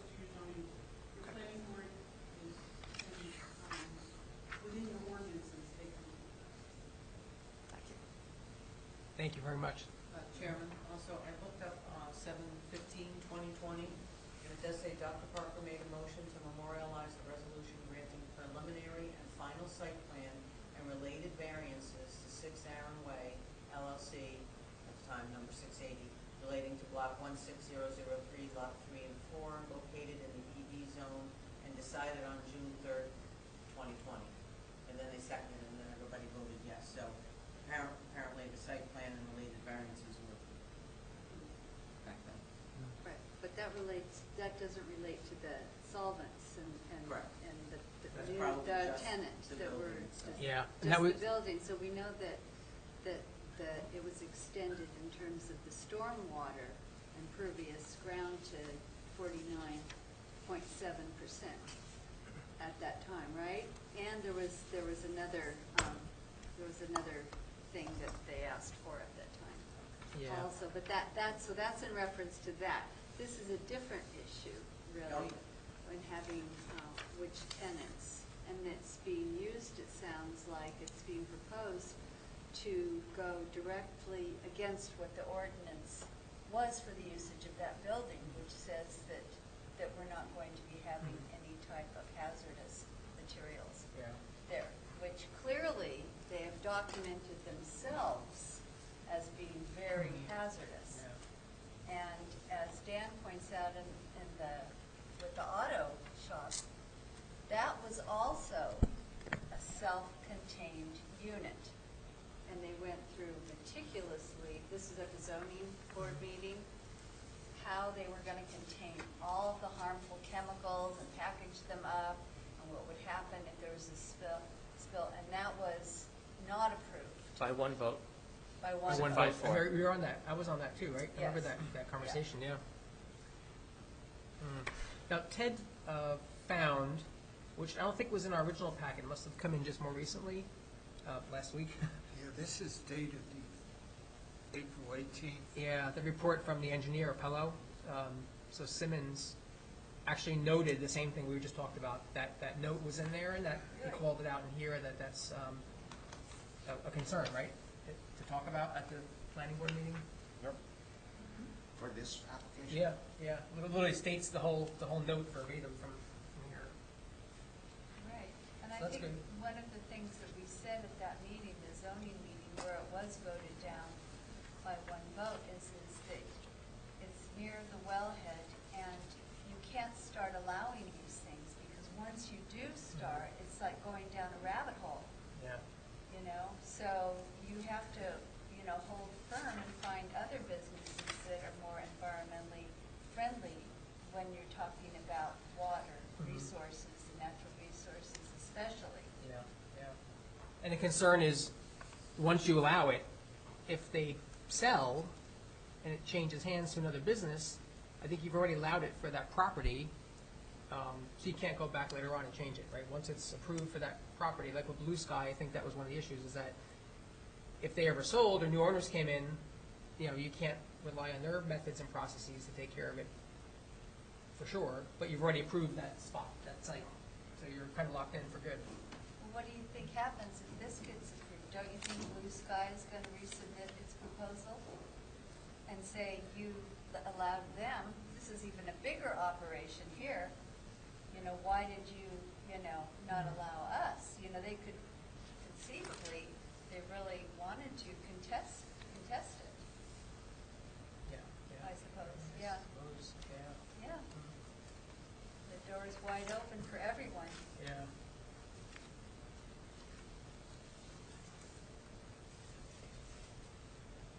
So, It was just a proposed 27,000 office/industrial building, and that was pretty much it then. okay. So this is strictly, last two of the tenants. So, does anybody else have any other comments for inclusion in our feedback that we provide? I mean, I think we have this main element here. But I think otherwise it was lighting, there's a couple other small factors. Any other concerns that we see for going into that report? Yeah, It's- they wanted to add 2 light poles. I think that was the change. Something like adding more lights. I was just wondering, what are the hours of operation? The hours of operation of the lights, do they stay on 24 hours, or are they? Time. Yeah. It might be on the plan, on the lighting plan. I saw it said it was gonna keep it on all night. Dusk to dawn is what they said.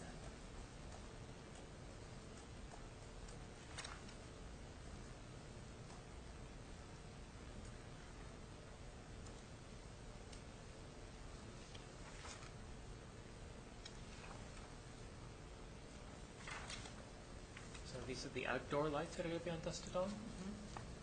And they're all downward facing, I'm guessing. Yes.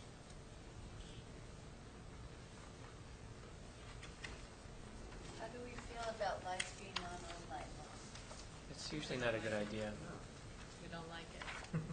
No. There's no need for it. And it messes up animal Yes. wildlife. Big time. I saw one small thing. They have a burning bush in the landscape, and burning bushes are highly invasive, and they spread. I think I'm going to add in our typical Yeah. phrase now, our typical piece of comment about invasive. We recommend only native, non-invasive species. Yeah. So I think until we, down the road, do something more formal with that, I think we just need to keep reiterating it. Yeah. Okay. But The other things they had were cultivars, which aren't as good, but that's fine. At least they were invasive. Back to the second item, the lights. Do we know where that's referenced? So I could just make a note in the comments. I just was reading it. Yeah, I think it's on the first.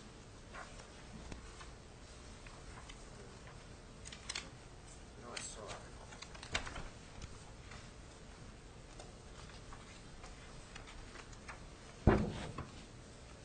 Lighting plan, it's in this letter from the engineer. The hours of lighting for the site are specified as dusk to dawn on sheet 2. The revised lighting plan has removed the 3 building-mounted lights with 2 additional pole-mounted lights. And they're saying the parking lot's adequately lit. In Dave's report, it says lighting plan. Yeah. Hours of lighting are specified as dusk to dawn. It says on sheet 2. Now, this is the engineer's comments, so where's sheet 2? On sheet 2. No, I see. Lighting and landscape plan. In the upper right corner, there's a little comment. Yeah, that's what it says. Now, are they implying that that's to keep the parking lot lit? I guess.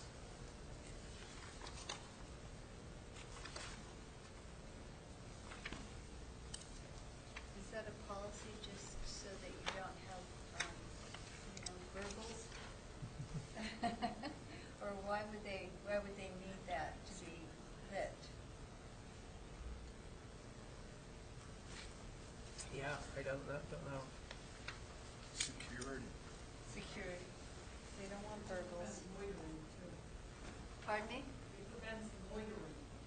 You have people parking there for nefarious purposes. Yeah. Sure. Do I assume that that's standard practice within town at places like this, probably? Not loitering, you mean the lights being on dusk to dawn? I don't know about that, but yes. Right. Most of your commercial businesses will have some type of lighting to prevent both on front and back entrances for security. I think I heard that already. Yeah. And to prevent loitering, overnight parking, we don't want that either. That's kind of, but they don't have to have a lot, obviously. Mm-hmm. It can be in moderation. Yeah. Can they put them on timers for movement? Or We like actually had in another town where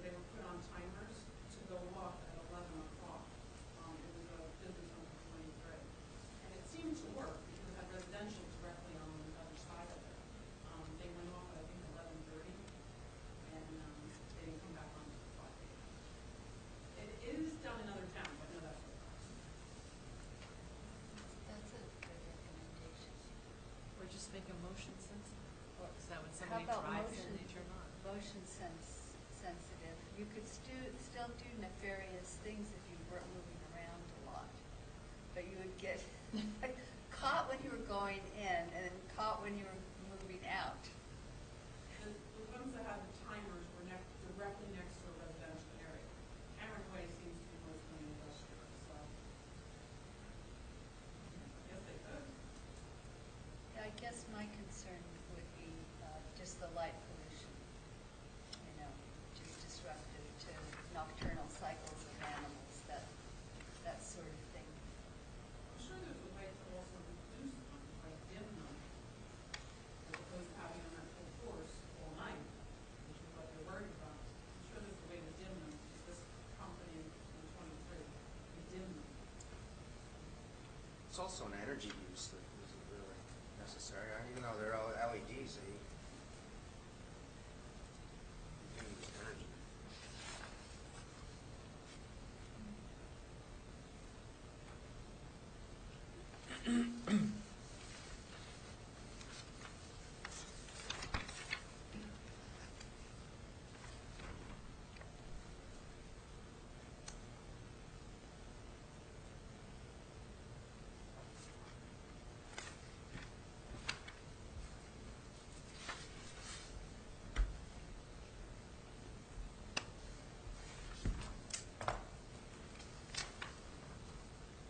Okay. So, does anybody else have any additions? So, what we have is the first point about the use of hazardous materials. Second is the lighting. And the third is recommending native non-invasive planting for the landscape.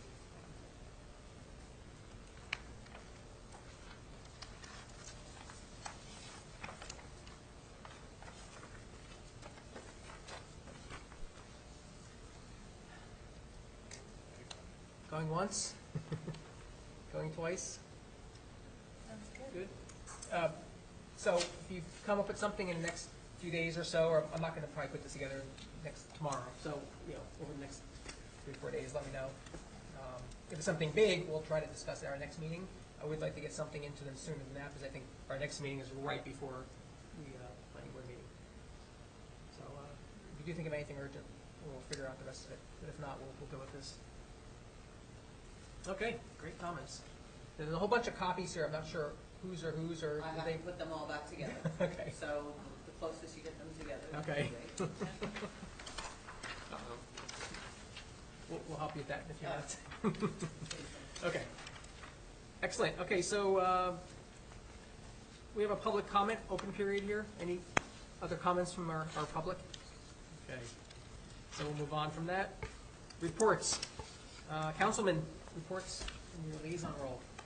There's nothing going on at the council, so nothing to report on. I mean, the council is continuing to be dominated by a lot of public comment about the warehouse, but that, notwithstanding, there's not been a lot of activity really. Very few ordinance. I don't think there's been any ordinance changes lately, other than changing the meeting times. And really, that's about it. It's been kind of quiet. Actually, we had a budget introduction. That was the budget workshop introduced the budget. It called for an almost negligible increase. It was pretty much a 0% increase in the overall tax rate. The revenue. I'm sorry, the expenses actually increased by, from memory, about $2.5 million from last year to this year, but a lot of that was just from, or it can be accounted for by the overage from last year. The term escapes me, but the cap, being under the cap from last year. And so the salary expenses are going up by the standard, like 2.5% is what we factored in. And the non-salary stuff is pretty much a push, and so it comes out to, I guess, a 0% tax increase, which is a pretty good budget. the town still has a lot of money in the bank, and so we're in a much better financial shape than we were even like 10 years ago. I think 10 years ago we had like $300 to our name. Literally, it was really interesting. It was before my time in the council, and now I think we have a budget. We have about, I want to say, either $4 or $6 million in the bank. I don't want to give you. I shouldn't give you an exact number because I don't remember it, but it's in that. I think it's in that neighborhood. So we're in very good financial shape. We have a bond rating of one notch below AAA, AA plus, I think it is. So it's a good budget. We're in good financial shape, and we have good people working on it.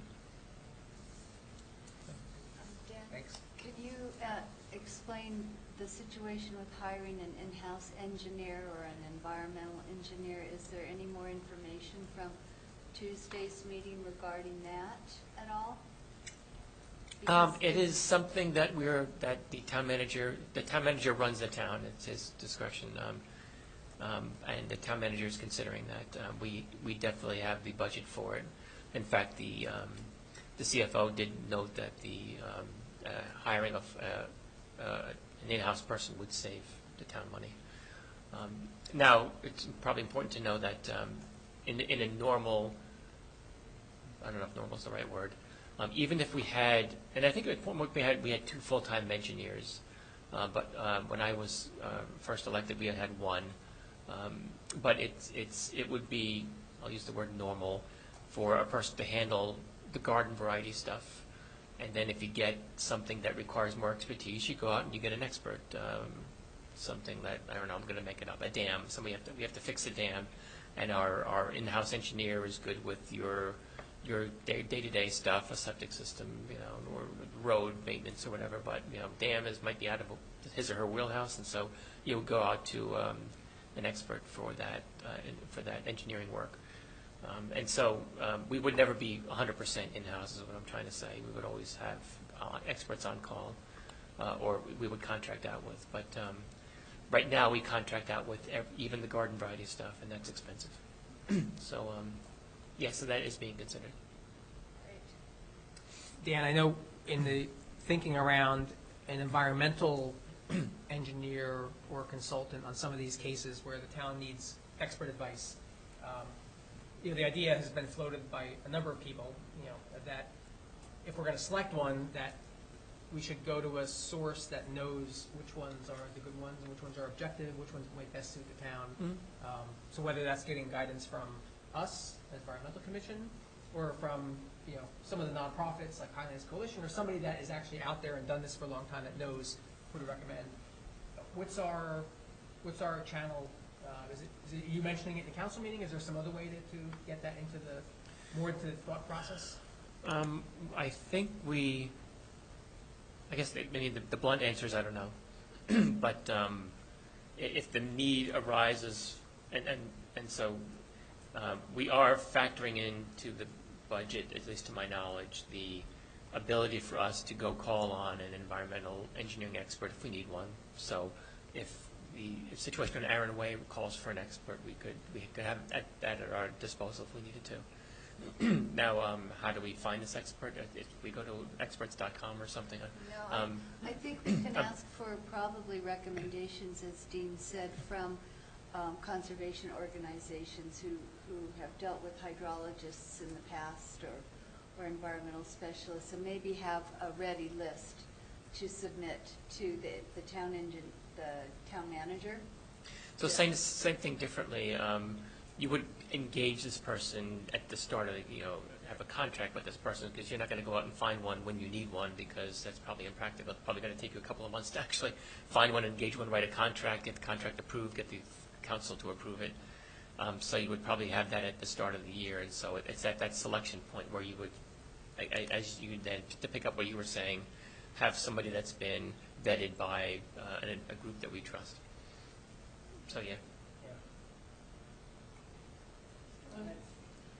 In the case of this one, you have an escrow account when they're in front of the planning boards and the zoning boards. You can ask that environmental engineer be paid for out of their escrow. Yep. So that doesn't make the town responsible for it, just so you know that. Yep. I should have mentioned that, yeah, that's a good, I'm glad you mentioned that, yeah, it was good. I just didn't want you to think you had to pay for every Right. time. Yeah. Because people do have to put up escrow when they go in front of a planning board or a zoning board. And out of that escrow comes any specialty, like, you know, anything that you deem needing to be looked at. If you needed an environmental engineer, you could plausibly apply for the escrow to be used for that. Do you know what determines the escrow limit, or the amount that's put aside by different applicants? Do you know? Well, there's multiple answers. Let me just start with that. CSI, CSI is a show. CPI is your engineering right now, which is in-house. So we're being very diligent about monitoring what's being spent here. So we vet stuff before it goes to them. They determine sometimes what the escrow has to be for your driveway openings. Just some more examples. Driveway openings,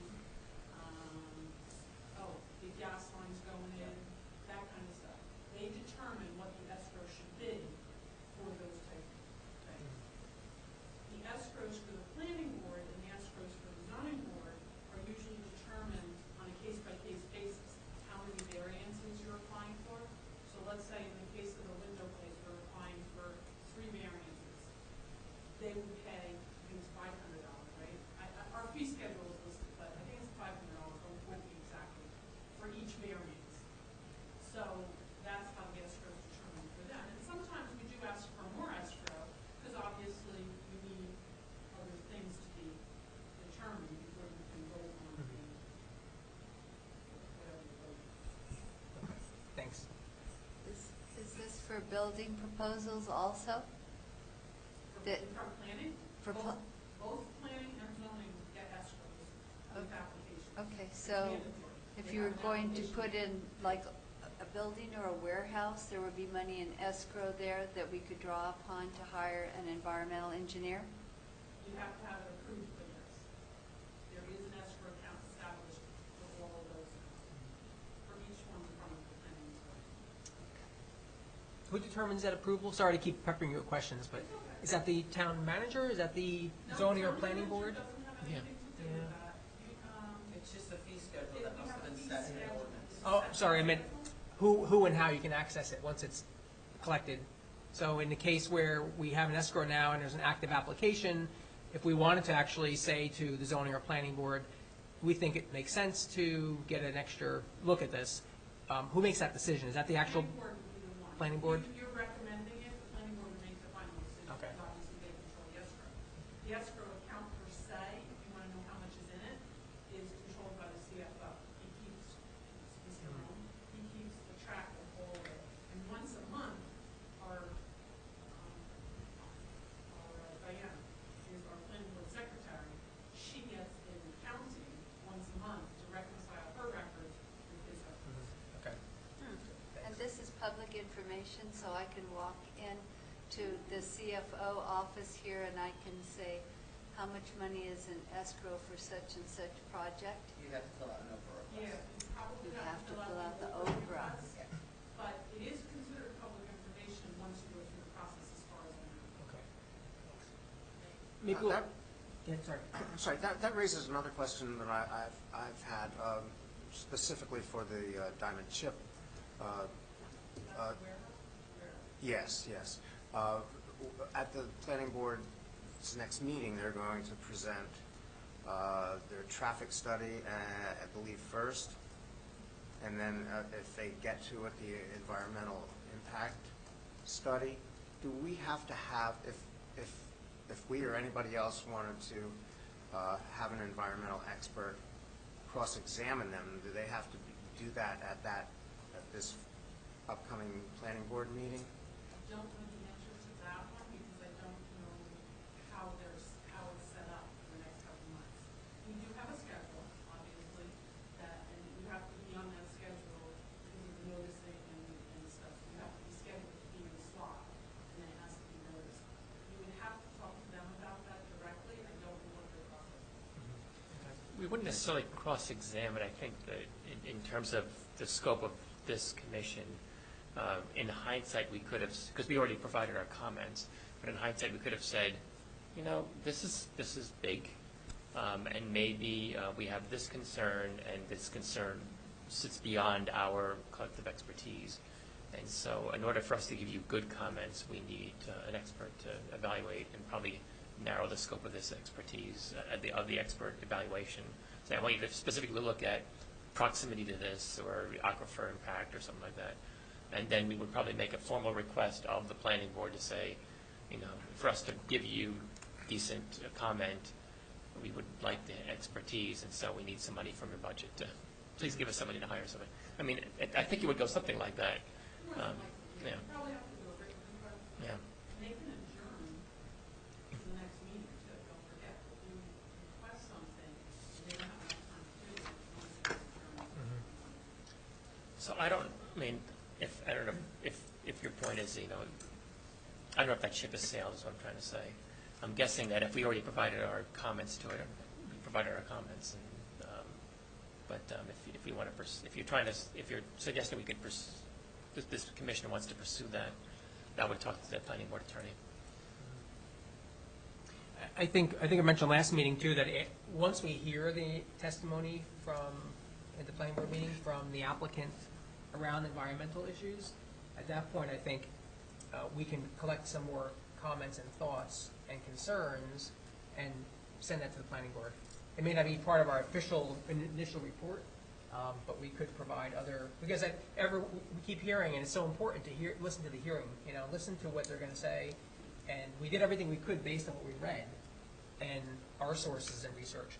But once we hear it, it could introduce something new. It could introduce something new. It could raise concerns. It could do something, and maybe it would take care of some of the other concerns we had initially. We just don't know. But I think once we hear the planning board testimony, especially the environmental, which may be next week, maybe it'll be a month later, but I think it's important for us to listen to that carefully and see if there's other things we can help the planning board with. I would recommend drafting a short letter that we would send to the planning board attorney if you're interested in pursuing that, and saying, is this an avenue available to us now? Should we want to, if something new were to be introduced that we didn't consider before and we want to study further, is this an avenue that we could pursue?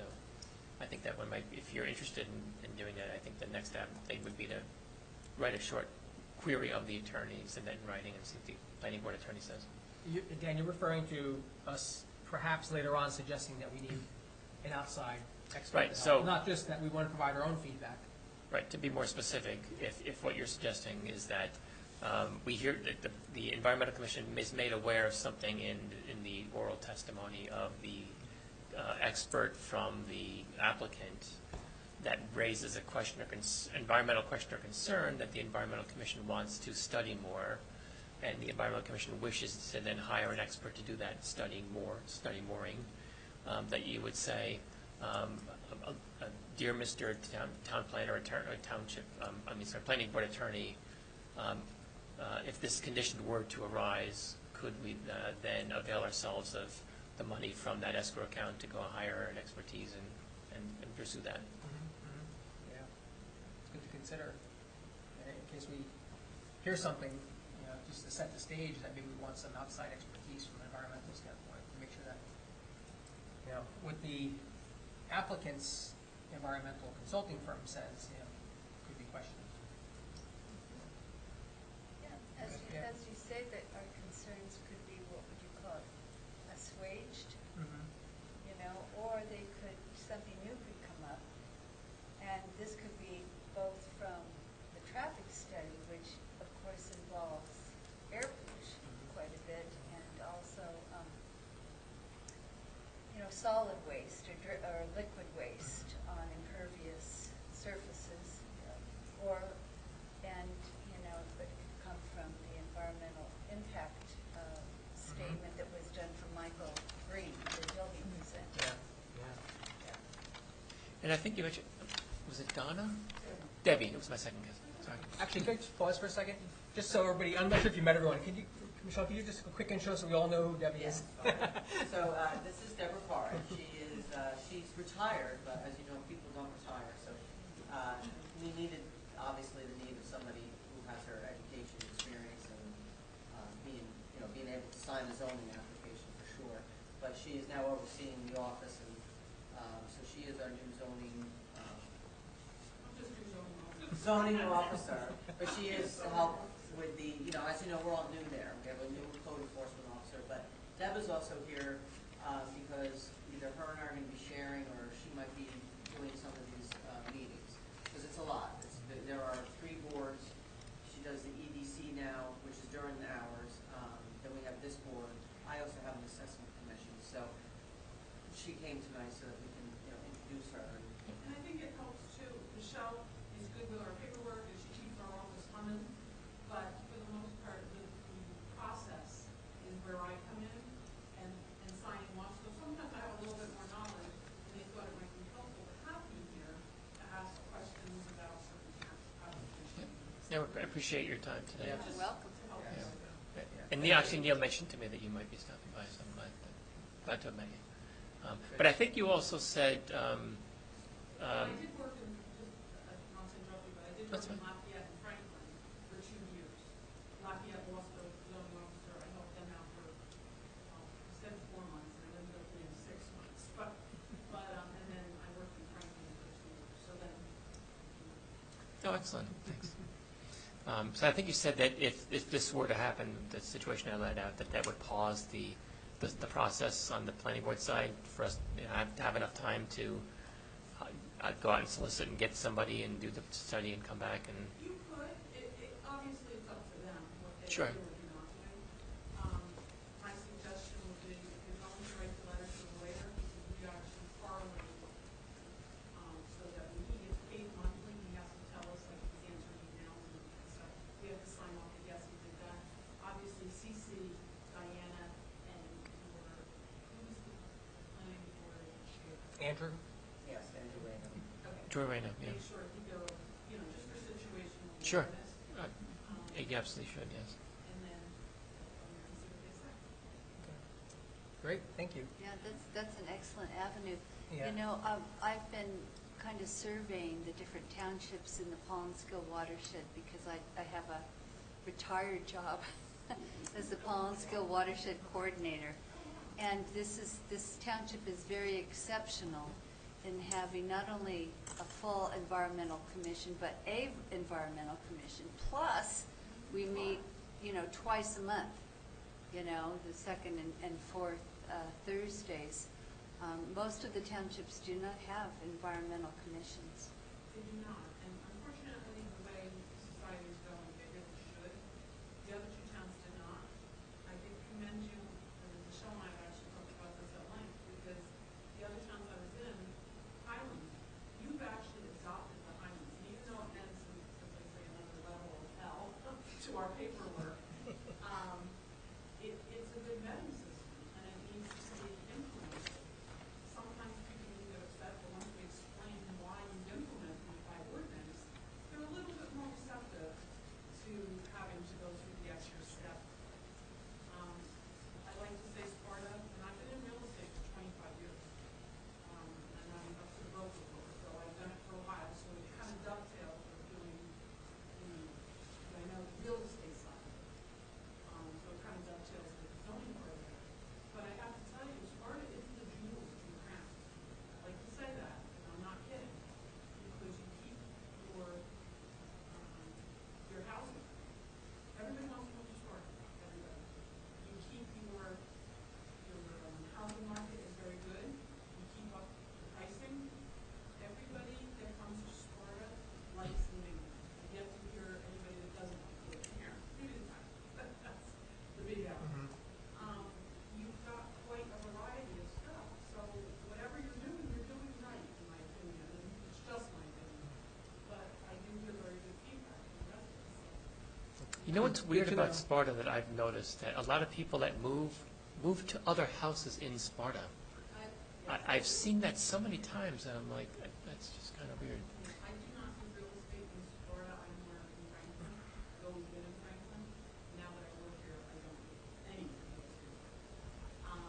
But I have to tell you, people move from a house here in Sparta to another house in Sparta. Yeah, They don't it happens. want to leave. Yeah. They like your school systems, they like your education system, whatever.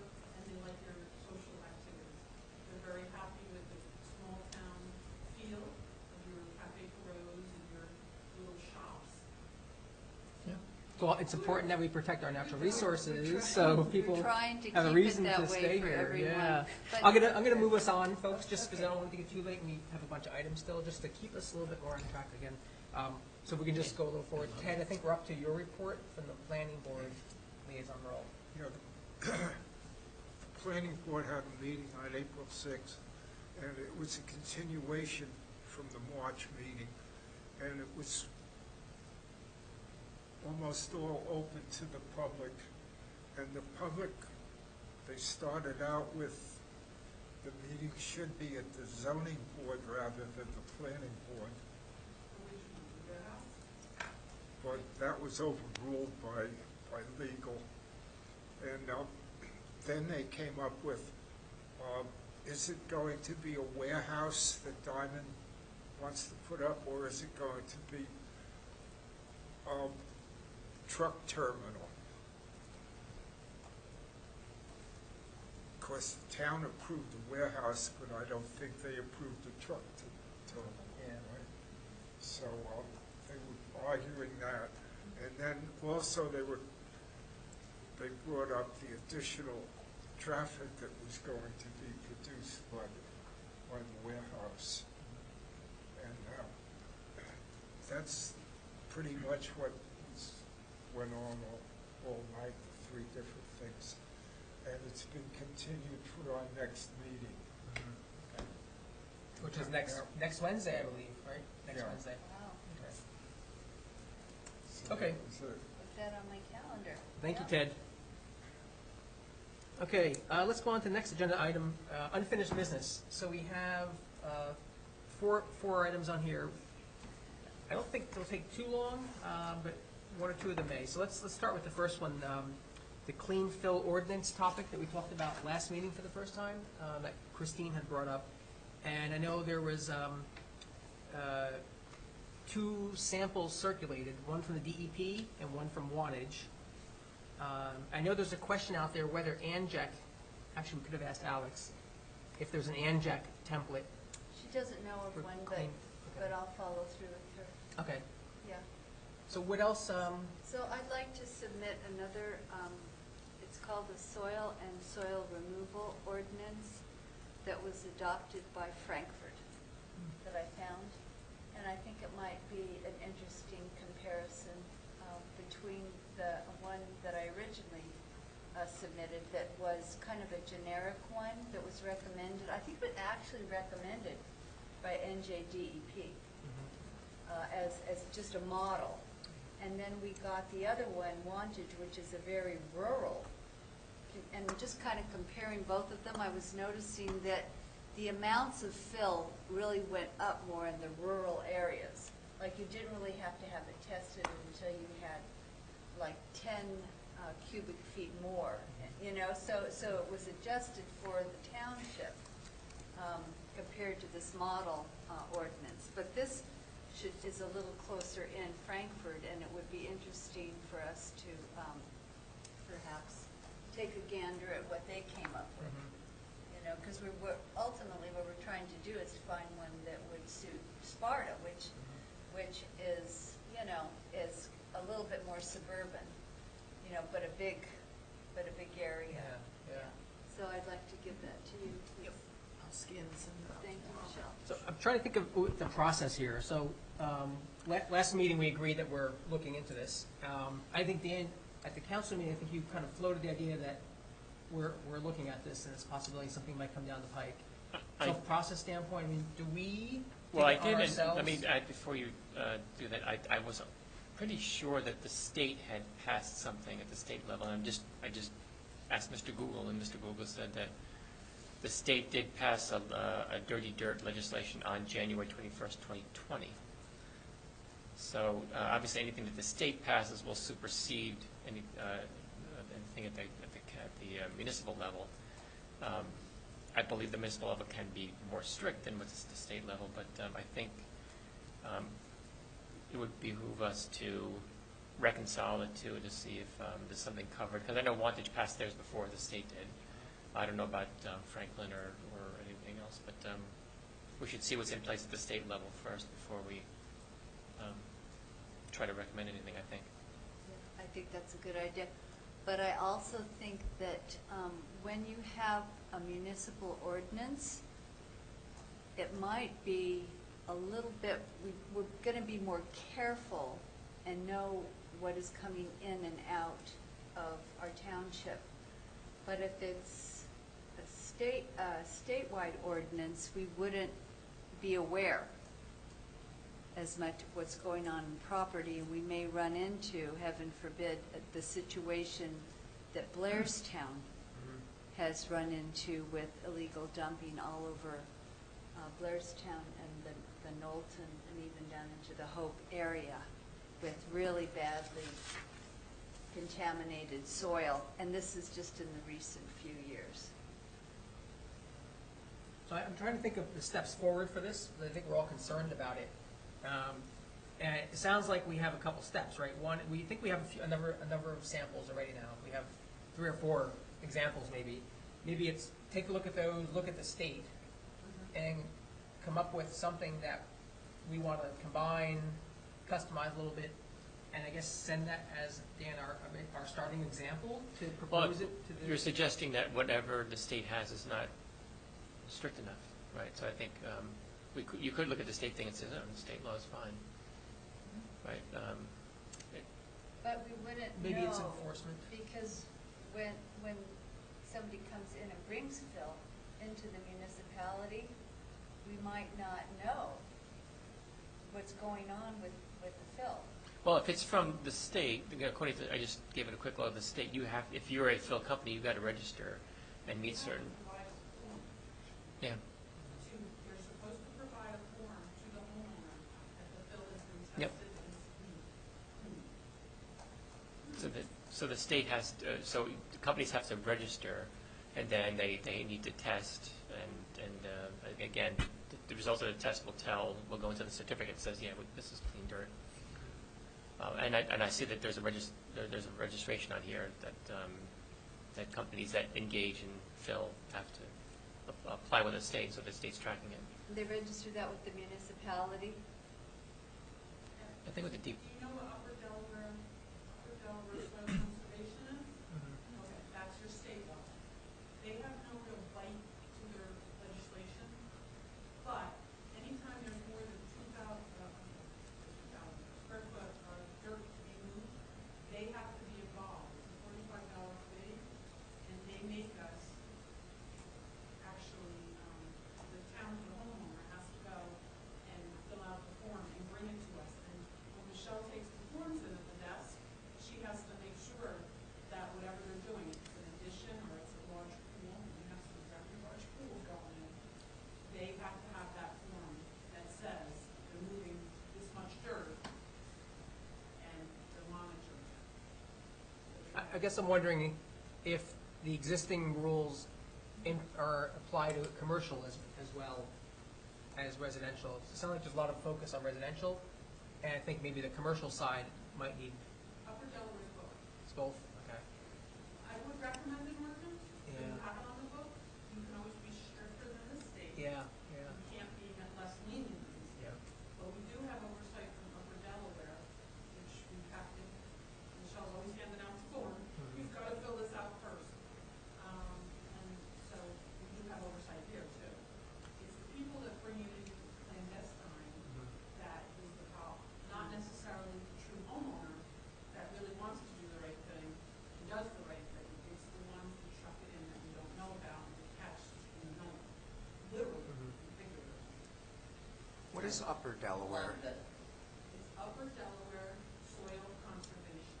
It used to be out of Franklin, not Franklin, Wampage, and it was called something else, but now it's called Upper Delaware Soil Conservation. And they have their office in Blairstown. They combine the Sussex and the Warren County. And there's a number of offices around the state, but it's by legislation, and it deals with moving the dirt. So it's a state entity, the Upper Delaware? Okay, nice.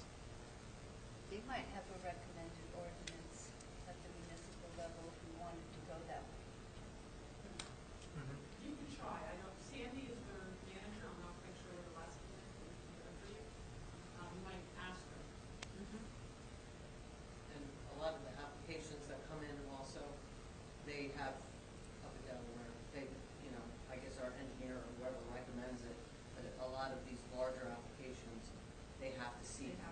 much larger form than what we have for homeowners, Mhm. you know, so they have to have that also, if you're removing a lot of soil. And the planning board puts it in the resolutions a lot of times too, that you need to have that form before you start working.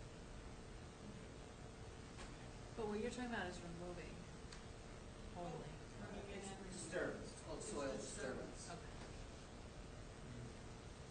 Okay. Yeah, I do see in a lot of the applications, right, planning board, zoning board, there's a section on soil disturbance and soil that's kind of built into a lot of it. So I guess the question is, do we need, what's the big benefit, I'm just thinking out loud, of a municipal level ordinance? If we're gonna make it stricter, that's one thing. If we're not gonna make it stricter, then it still may give us more control, more local control, but is it worth the effort? But step one, you have to find out if you're happy with the state level. And And if you see a gap. will tell you they really have no bite teeth in their control, but they don't have the enforcement. Okay.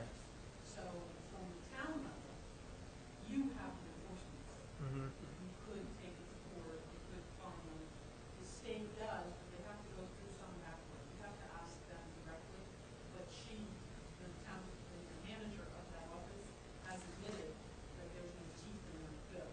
They have to do some kind of back way to get it prosecuted. What about the certification of soil testing? That I don't know. Does the Upper Delaware do that? Do they require the soil testing? And see, to me, that's very important, especially with large volumes, that we make sure that it's really clean fill. Yeah. Well, I know the septics, which is where you get most of your clean stuff that you need, they have to come in, and there's a small piece of paper, and it says it's been tested and this is clean fill. But again, they're running a business, they're licensed, they don't want to lose their license. Well, just by reading this, like you said, they have here, any application to a bore in excess of 500 cubic yards. You have to see if the state put any type of, limit on that. And then they also have here, proposed contour lines in a 5-foot intervals after the soil fills placed in the parcel. Like, I doubt that the state one is gonna go into detail like this one. So that's probably where the municipal level Yeah. come in, you can decide where, and she would, also know where, what zone you're in, maybe that has a lot to do with it too. Existing contour lines at 5-foot intervals, and that's quite accurate what they must have in there. Yeah. So, it could be worth your time to do that. Yeah. And the engineer would also look at drainage too, don't forget. You're bringing in a lot of soil, that's a problem for neighbors with drainage. So the engineer looks at that and says, you can't do this, you can't do that, you can move the dirt here, you can move the dirt there. There is some oversight. Does anyone want to dig in deeper? I know, Christine, you've been doing some of this so far. Do you want to do this more now? Do you want to table it for a little while in terms of? In terms of this, I think that maybe in June, we could probably revisit this, maybe after the Sparta Day. Yeah. And take a look at what the state offers and these other ones, and try to put together like a table of comparison. And then get the input from the planning board, what they would think of an ordinance like this, and get their suggestions. It would be the planning board, would it, or the zoning board? Planning board, We need planning. planning. You're not asking for a variance, you're just asking. Asking for suggestions and advice from them, and Yeah. then go forward, and then who would write the ordinance that would be given to the town council? The lawyer actually writes your ordinance. You tell them what you would like in it, and Right, then and then he researches it and puts it together. This is probably not a planning board thing, because planning board deals with land use. This is more of a control and oversight, and I'm guessing, I don't know if this planning board would want to weigh in on something like this. Yeah. We could decide when we get to that point. Yeah. Yeah. Okay. Well, ultimately, the council approves every ordinance, right? The planning board might bubble something up because of land use, but ultimately it goes to the council. And if the environmental commission were to suggest something to the council would say either, if you want to pursue it, you would send it to the township attorney to write something up, and then we can vote on and approve it, or the township could just reject it at it. But I think the next step either way is to go to the council, not to the planning board, if you wanted to pursue something like this. Okay, so let's, we'll look at the samples a little bit more in our spare time, especially the new one that came in, but then we'll table it for a month or two and readdress it in June. Yeah, I'd like to, focus on Sparta Day. Yeah. Okay, next is Sparta Day booth. I'm not sure there's a lot to update here, but we have the reserved booth. We have a number of volunteers. I think we're looking for at least one more to make it work. And I think next meeting will probably be much more of a dig into planning a little bit better more for this in terms of supplies. And I'm going to reach out to Anjek and see what they have to offer in terms of lending us displays and informational things for the booth. And then we'll have to figure out logistics, who's setting up the tent, the tables, all that kind of stuff. But any comments right now quickly on Sparta Day, or we'll talk about it next So month? I think we should talk about what is our purpose of being there. Mhm. Are we trying to let folks know that we exist? Are we trying to get people to join the green team? Like, what do we want to be talking about? Yeah. What's our message? I mean, I think at detail level, we have to define that better. I think at a high level, it's, for me, at least what I was thinking in that, it's awareness, number one. Just here we are, we're real people, we're neighbors. This is what we do. This is kind of things we think about, talk about, that we're open to listening to you. We want to hear your suggestions. So I think at a high level, I was thinking that it'd be partially awareness, partially educational, like if we can show them displays or informational games or things that Anjek has, hands-on about the environment, concerns for the Sparta area maybe. So that's. Well, that was my other question. Like, are we asking people, hey, share with me what your concerns are? Are we keeping a list? Or like, we'd like to hear what you're interested in? What are your ideas? Yeah. I think some level of input would be ideal. Yeah, to open up and ask people, do they have questions, do they have concerns, things that, not that we're going to put it right on our agenda, but things that we want to, kind of tap into what people are thinking about, Yeah. what their concerns are. And I thought we were also trying to set up a green team, right? So we are looking for more volunteers, right? I think so. Like, that's that If you wanted to do this, I think that's Yes. what you want to achieve with this. Yeah. I think just hey, we're here is okay, but I think if your ultimate goal is to get silver certification or your bronze, and to do that you need a green team, I think that's your big rock. Which means we'd have to have a pretty good description of what that means to them. Like, what are they signing up for?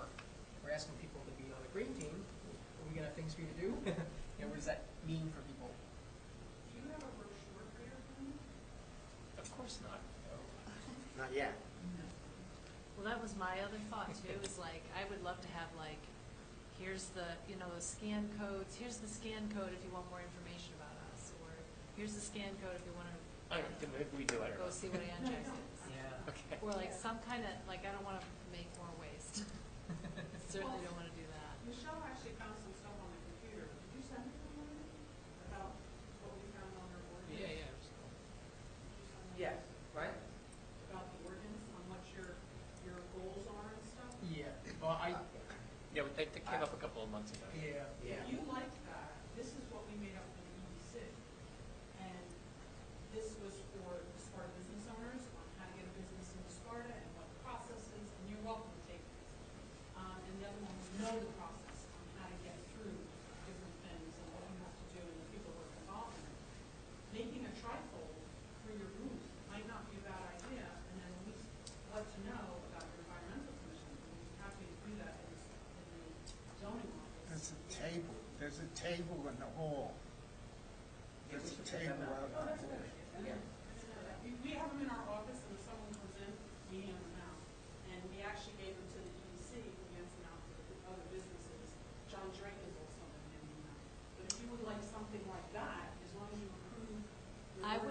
about something that's not a piece of paper that we hand to people.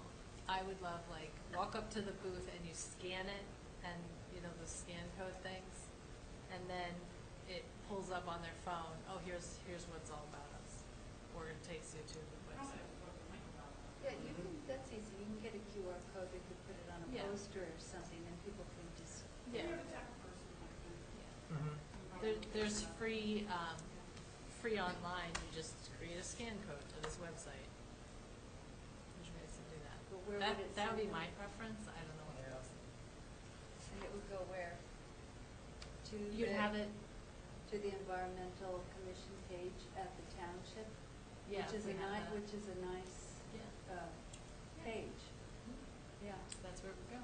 Yeah, we might have to update that a little beforehand. Yeah. to, you know, make some more user-friendly things, some more current things on there, if we're gonna Yes. send everybody there. You know, also, what's the green team about, like all these things, you know, have them Well, on if you're there. a marketing person, everything is about your call to action. So once you get to that page, what's the call to action? I think just landing on the environmental page is okay, but if your call to action is I want you to sign up for the green team, Right. you need a landing page that says, here's Yeah. sign up for Yeah. the green team. So some of that may not be manageable. I'm not a marketing person, but I work for marketing people, Yeah. so I know how to Marketing think. either, but I've done a little bit. Yeah. Right, if we, I'd like to see informational or educational materials that we can either hand out or the scan code's a lot better. Yeah. So there's no waste, like things like backyard home or backyard composting and maybe more environmentally friendly lawn care and maintenance. Like mulching lawnmowers instead of leaf blowers. That's my. Actually, the Rutgers Extension, we do a lot of those things. That's right. Yes. The Rutgers Extension. Right. My wife did a lot of those things. Yes. She works with the Rutgers Extension. Invasive species.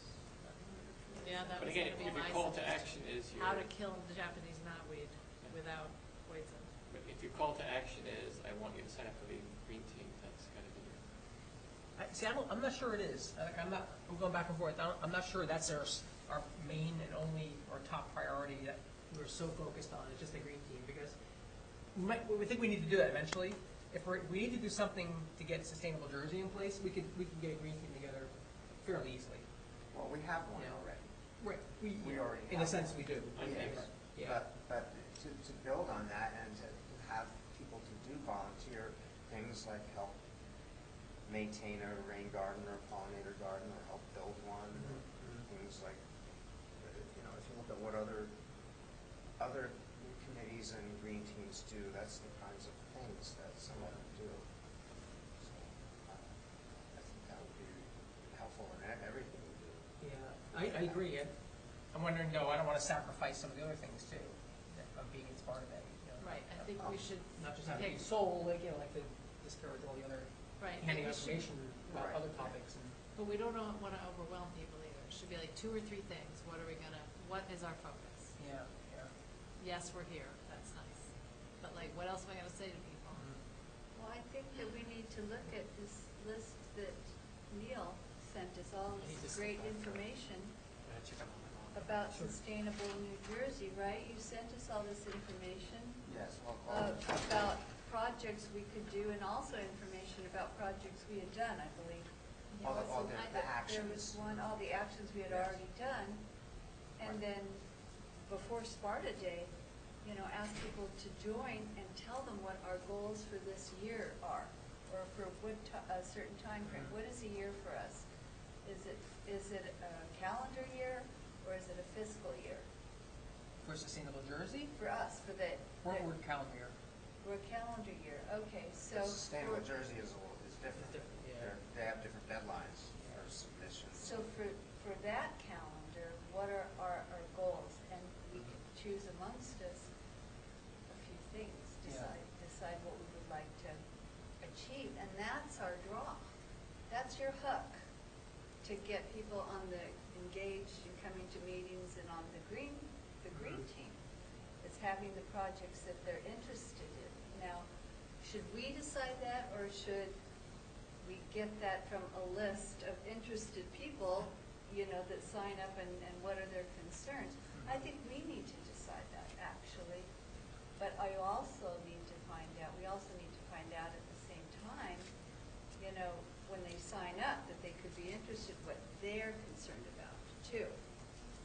But to get us started for the rest of this year, for, you know, summer, fall, winter, you know, what are a couple of projects that would be the hook to draw them in, you know, be interested in it? And Neil had mentioned, and I think Kim had mentioned also the resource inventory, right? Environmental inventory, that we're really, that's a fundamental thing that we should know about our environment. And I did call the Highlands Council, and there's no record. They looked, and there's no record of us ever having an environmental, natural resource inventory. Yeah. But we use theirs. We did use theirs for developing our own, which we. Guidelines. So they provide a guideline, and then we develop our own from that. Actually, is it the coalition or council that actually has been working on it for a while, I think? It's the They've been Highlands working, the Highlands Council. Coalition been working on their own AI Coalition? for a long time. Yeah. The coalition is I think it's the working on coalition. it? I think the coalition is the advocacy group, and the Yeah. council is the. Governmental unit. Right. Yeah. And they're the ones that have the ERI or NRI. ERI. Yeah, the council says they do have on record for townships their ERIs, but ours, they don't have anything for Sparta.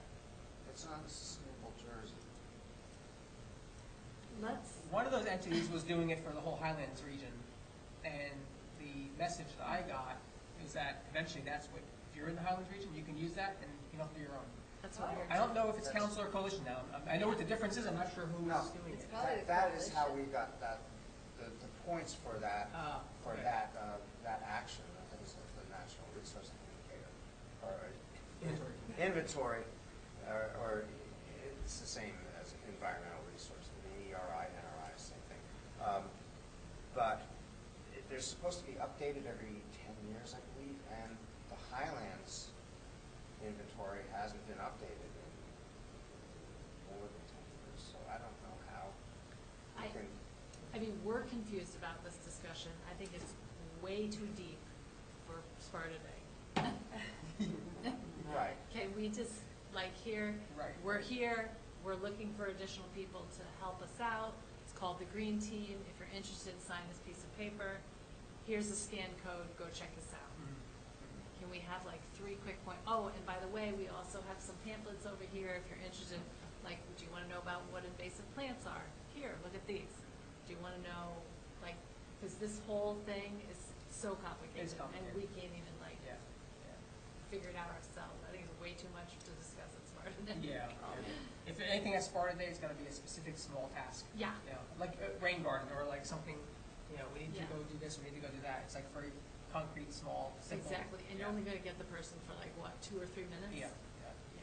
And if we have any paper to hand out, it would be great if the back of it says recycled on it. That we use recycled papers, and we're getting the Environmental Commission, we're handing out anything. It'd be great if it was actually on recycled paper. Right. And that's another action is where do we source our paper supplies? Are they sourced from recycled content? That's an action you can have points for. Yeah. And that also brings up the next item, is the certification, which we want to meet next week with the subcommittee. Yeah. Well, if we can determine what goals we want to do at that meeting, or in the meantime, we can maybe present that at Sparta Day. What do you think? Yeah. Right, we have to have a game plan ahead of time as a subcommittee. What are we going for? Like, what level and what are the tasks, and then that will help shape what are we asking people to do. Exactly. Yeah. Fun things. So I hate to add another subcommittee. Do we need people in the meantime to start thinking more about Sparta Day? Because we have 2 more meetings. I can do it. 2 more meetings, basically. Can I come back with a plan to folks? Yeah. Okay. Do you want others to join you, or do you want to take a shot at it first, or? I'm happy to take a shot at it. unless somebody wants to join. I'm happy to have company too. I can help you with that. Okay. Okay, thanks, Ken. So that leads us to, right, the next point, which is Sustainable Jersey, and I think we've talked about trying to meet next week, subcommittee approved, to drill down on that some more. Who's in the subcommittee right now? I'm sorry, I must have missed that one. Well, I think we're kind of trying to figure it out. I think, Dan, are you still on a regular, you, Neil? I think I'm getting really busy. Okay.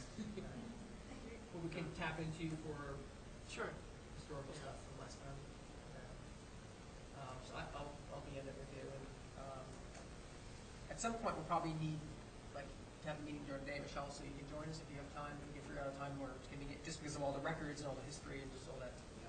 Yeah, exactly. And we don't have access to those internal I think systems. though, like Dan had, I think I could share the fine. Yeah, I'm still trying to, did that ever get shared? 'Cause I could share from that, you sent it to me, I and sent I it to looked you. a little further, and I Yeah. was able to find it on there. Did I actually physically send it out and share it? No, I don't think I have. So I could do that. The last email I had was a note that I think I sent to Mike Dempsey, maybe I replied back to Mike Dempsey saying, Yeah, and that was the other thing to figure out. I have a hard time sending out stuff. It have to be a different way in order for everybody to accept it, because it's so lengthy.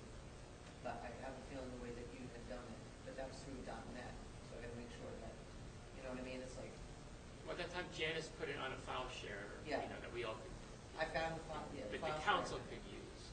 Now we just need a file share that the Environmental Commission can access, and that's the Mike Dempsey thing. Okay. Right, that's what I was going to ask. If we have our own Yeah, it's, shares. yeah, so that was the last note to Mike Dempsey saying we needed a file share for the Environmental Commission. Okay. So I know we have Neil and myself.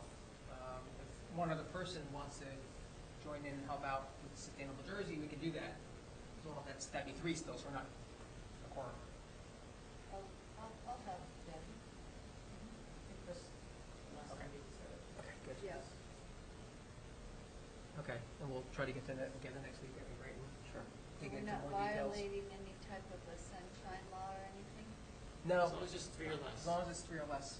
Okay. As long as it's not a majority, so we can't have four. We could, but we have to just make it a public meeting, which is not a problem, but we have to announce it, just make sure it's. But right now, I think it's okay if it's three of us. And even if Dan was to join us, I don't think that would Not affect on that the impact. commission side. Of course, Michelle wouldn't either. So. Is it 5 the quorum? Or is it? 5 is a quorum. 4 out of 7, I think. Oh, we're 7, it's right, 4 to 7. Yeah, 4 to 7. Okay, and Rutgers Rain Garden Project. I did not get an update from Chris Perez yet. Okay. Yeah, I noticed they're doing a lot of work over there with that new field. Are they? Have you been on 517? I have not lately. It's like, total forest degradation. There's no forest left. There's Where? nothing left. Hope John. Right above the catchments that we would like to have rain gardens in the parking lot. Yeah, along 517, That's the new field, the turf field, the right? new turf field, Yeah. yeah. Okay, and I think the latest update, I think, for timing was the last 2 weeks of May for the plantings with the kids and all that, right? That was like the target, the last 2 weeks of May, I think. Yeah, but I will let you know. Hopefully, because Judy has the kid power Yes. at that time to move those rocks and engage them. So hopefully, I'll find out what's holding it up, and whatever is will be overcome by that point, Yeah. which may be just lining up who's going to work the ground and all of that. Technical stuff. Okay. And when that time comes, I think it's probably, once we know it's happening, we can make a, market it, promote it a little bit for the town, and for the Environmental Commission, just in general, that we're, working with Rutgers and Pope John, and we're helping sponsor through a Right. grant. Oh, that would Yeah. be great. Yeah. Yeah. Okay. Quick question, Dan. Last time we went over the Sussex County Open Space Committee meeting minutes. We have for the last few meetings. I think you were gonna dig into who gets on that and who's represented and how that, with the makeup. Yeah, Any ideas? I think, Michelle, you replied that this was appointed by the commissioners, or somebody did. That's what I looked up. You did, yes, Kim. Okay. So it's not every town gets a representative or something like that. You're right, this is that email, yeah, that was just commissioner-based. Okay. County commissioners. I did mention something about whether, actually, I don't really think I pushed it though, where we are with the trailhead where the trail access to the Glen trails from the Eagles Nest property, but I don't think I got an update on that. I'll have to get an update on that. I know I wanted to, I don't think I got to it. Do we have any other new business or any new business? Are you aware that the electrical car charging stations went through? What does it mean went through? The state passed a law that now going forward, anybody that applies for an application to expand their parking lots, they actually have to put in green energy. Oh. And it goes by how many car spots and square footage. So it was approved. The lawyer, the town lawyer, is working on the verbiage for it so that the town can approve it. But it did go through, I think, January. Yeah, I had seen that too, actually. Yeah, now you say that. You're aware, Yeah. going forward, anything that develops in our town, there is a little bit of a moratorium and kind of a look-in for over a period of time. Okay. For residential and for older developments, but any new has to. Any It new has to have a de- 15% energy, renewable energy ready. I mean, conduit and everything installed to make it EV ready. I think you're right. I think it's not that you have to finish and put the actual charging station, but that they have the infrastructure in place, right? Oh, no, they're putting charging stations in. Oh. That was one of the big findings. Really? It's being phased in. Okay, So, okay. don't quote me on years, but yeah, any new development has to have a charging. Development, you mean residential development? Not residential right now, it's commercial. Residential, I think, is the one that's being phased in. I can give you a copy, we'll Okay. email it to you, I'll give it to Michelle and she'll send it out. Okay, yeah. And then, like I said, the town notified me, just FYI, anybody coming in, please make sure they're aware of this. And they're working on it already. Yeah. It's interesting because if you're in a residential area like an apartment complex, yeah, that makes perfect sense. I was trying to explain to then manager Close that because when we put the original 3 up around town, that they would never get used because I mean I have 3 electric vehicles. That's all we drive, and I've got a gas station in my car. Anybody who owns an electric vehicle in Sparta would never ever have a need to go to the library or here to charge because you have a charging station in your house. And so where these things would make sense is if I live in an apartment building where I don't have a charging station in my house, or if I'm in a place where I'm going to congregate and linger a little bit, a restaurant maybe, the shopping mall, a movie theater. White Deer Plaza. Maybe. Well, White Deer Plaza, you're in and out. Really, you're not really lingering in White Deer Plaza, I don't think. Well, Unless you're going to a visitors restaurant. coming into town, maybe to eat or dine. Right, it's got to be a place where you're going to stay there and linger Yeah. for a little bit. And that's why, like I said, a shopping mall, the Dunkin' Donuts, maybe that makes sense. But and it's certainly if you live in an apartment building where you don't have a garage to park in or access to an outlet. And I think I got some use statistics from those things, and they very rarely get used. The one by the library and the one in front over here. Yeah, I've never. I think I've seen like 8 uses in the first 2 months. My husband actually came here and used it, you have to go with your credit card, we got a rental car, and he goes, I want to try it, because Oh, for the novelty, yeah. it's out there for an hour and charged it. And these are not the fast chargers. These are the 220 lines, which get you about 25 miles on an hour of a charge, usually. And if you plug it into an outlet, you usually get about 5 miles an hour on a charge. But the fast chargers will charge you in like 10 minutes. Yeah. Oh, charge up to 80%, about 10 minutes. Because it gets slower as you get closer to 100%. Is this going to apply to townhouse complexes? Like, I'll send you the law. I read it quickly when it came to me. I'm waiting on the one coming in township that we're going to implement, but I have to go by their guidelines. So basically, right now, I'm just telling them, be aware, you have to, your engineer has to make sure that this is adhered to. But I will send you a copy of it. As far as I know, it's any building going forward, and it's going to be implemented in phases. But right now, we're focusing on any new commercial. commercial? Good, thanks. Thank you. Wonderful. All right, if there's no more new business, I think we will adjourn. Great meeting, everyone. Thanks for taking the time. Appreciate it. We have to vote to adjourn. Got a motion to adjourn? Make a motion, we adjourn? Second, anyone? I'll second. Excellent. Now Thank have you, to- everyone. Now you have to vote. I'm sorry, you didn't vote yet, you just made a motion. Yeah, yeah. All in favor? Adjourn. You Yeah, do. all in favor? Okay. Aye. Now you're official. Aye. Any opposed? What happens if we don't adjourn? We have to stay forever. You have to Yes, stay. exactly. 3.5 hours, we're still staying. Speaking of electric vehicles, you all know there's going to be a huge I gotta go. electric vehicle day over at the Hampton Mall this Saturday from 10 to 4, and there's going to be 14 different cars that you can drive, test drive, Really? from all different makes Wow. and models. There's going to be 3 different types of Teslas. Recording stopped. Um, There's going to be Kia, Hyundai, Chevrolets. It's called Electric Car Day, and they have it every year. It used to be at Green Life, but now they've got a huge venue. And Good night. it's over at the Okay. Hampton Mall. Hi, Ted. By, right at the corner there where there's the little shack for computer repair. We do have one person, I don't know if someone here on the fire tablet, but there has been one other attendee, came kind of late. Oh. It's probably about 7:45. Oh, okay. But someone has been on here, didn't raise any Oh, that's good. questions, Okay. so I'm ending it now. I don't know who it is, or they fell asleep. It might be one of our Richard Tomko or Oh, yeah. Nicole. Oh, yeah. It doesn't say, so. Ah. Thank you for your. Good night, thank you. Good night. It's pretty cool. There's like a little charger here. I can charge our phone. Michelle, can you have a chance, I didn't see the engineer's report in the packet.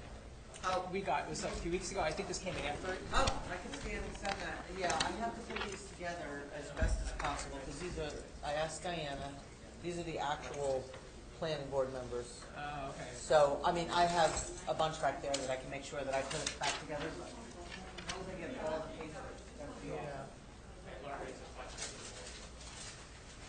That's great that you have help. You have more papers there, And like I Neil? said, I moved over here to the manager's office, there's things I don't know. Help her out. So, Is it, we thought you have one of between, these two of us, checklist my things? biggest thing is That having to do was with this, just- just crank them out. I mean, Yes. after I get done, when I get a little, slower. That whole packet. Couple days, yeah. Yeah, you have to reset. Yeah, yeah, no, So I spread these Yeah, plans out. we need it. So she's gonna be added to the group as a copy. Yeah, I thought they were cars. I guess everything is.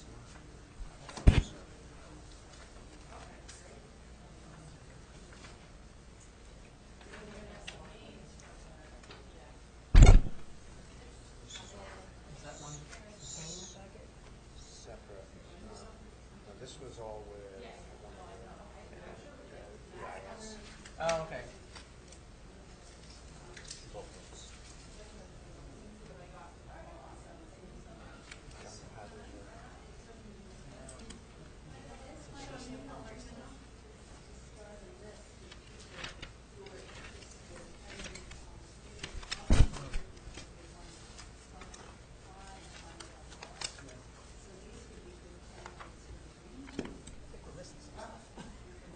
Well, actually, they're another copy or same thing, right? Yeah. No, it's not.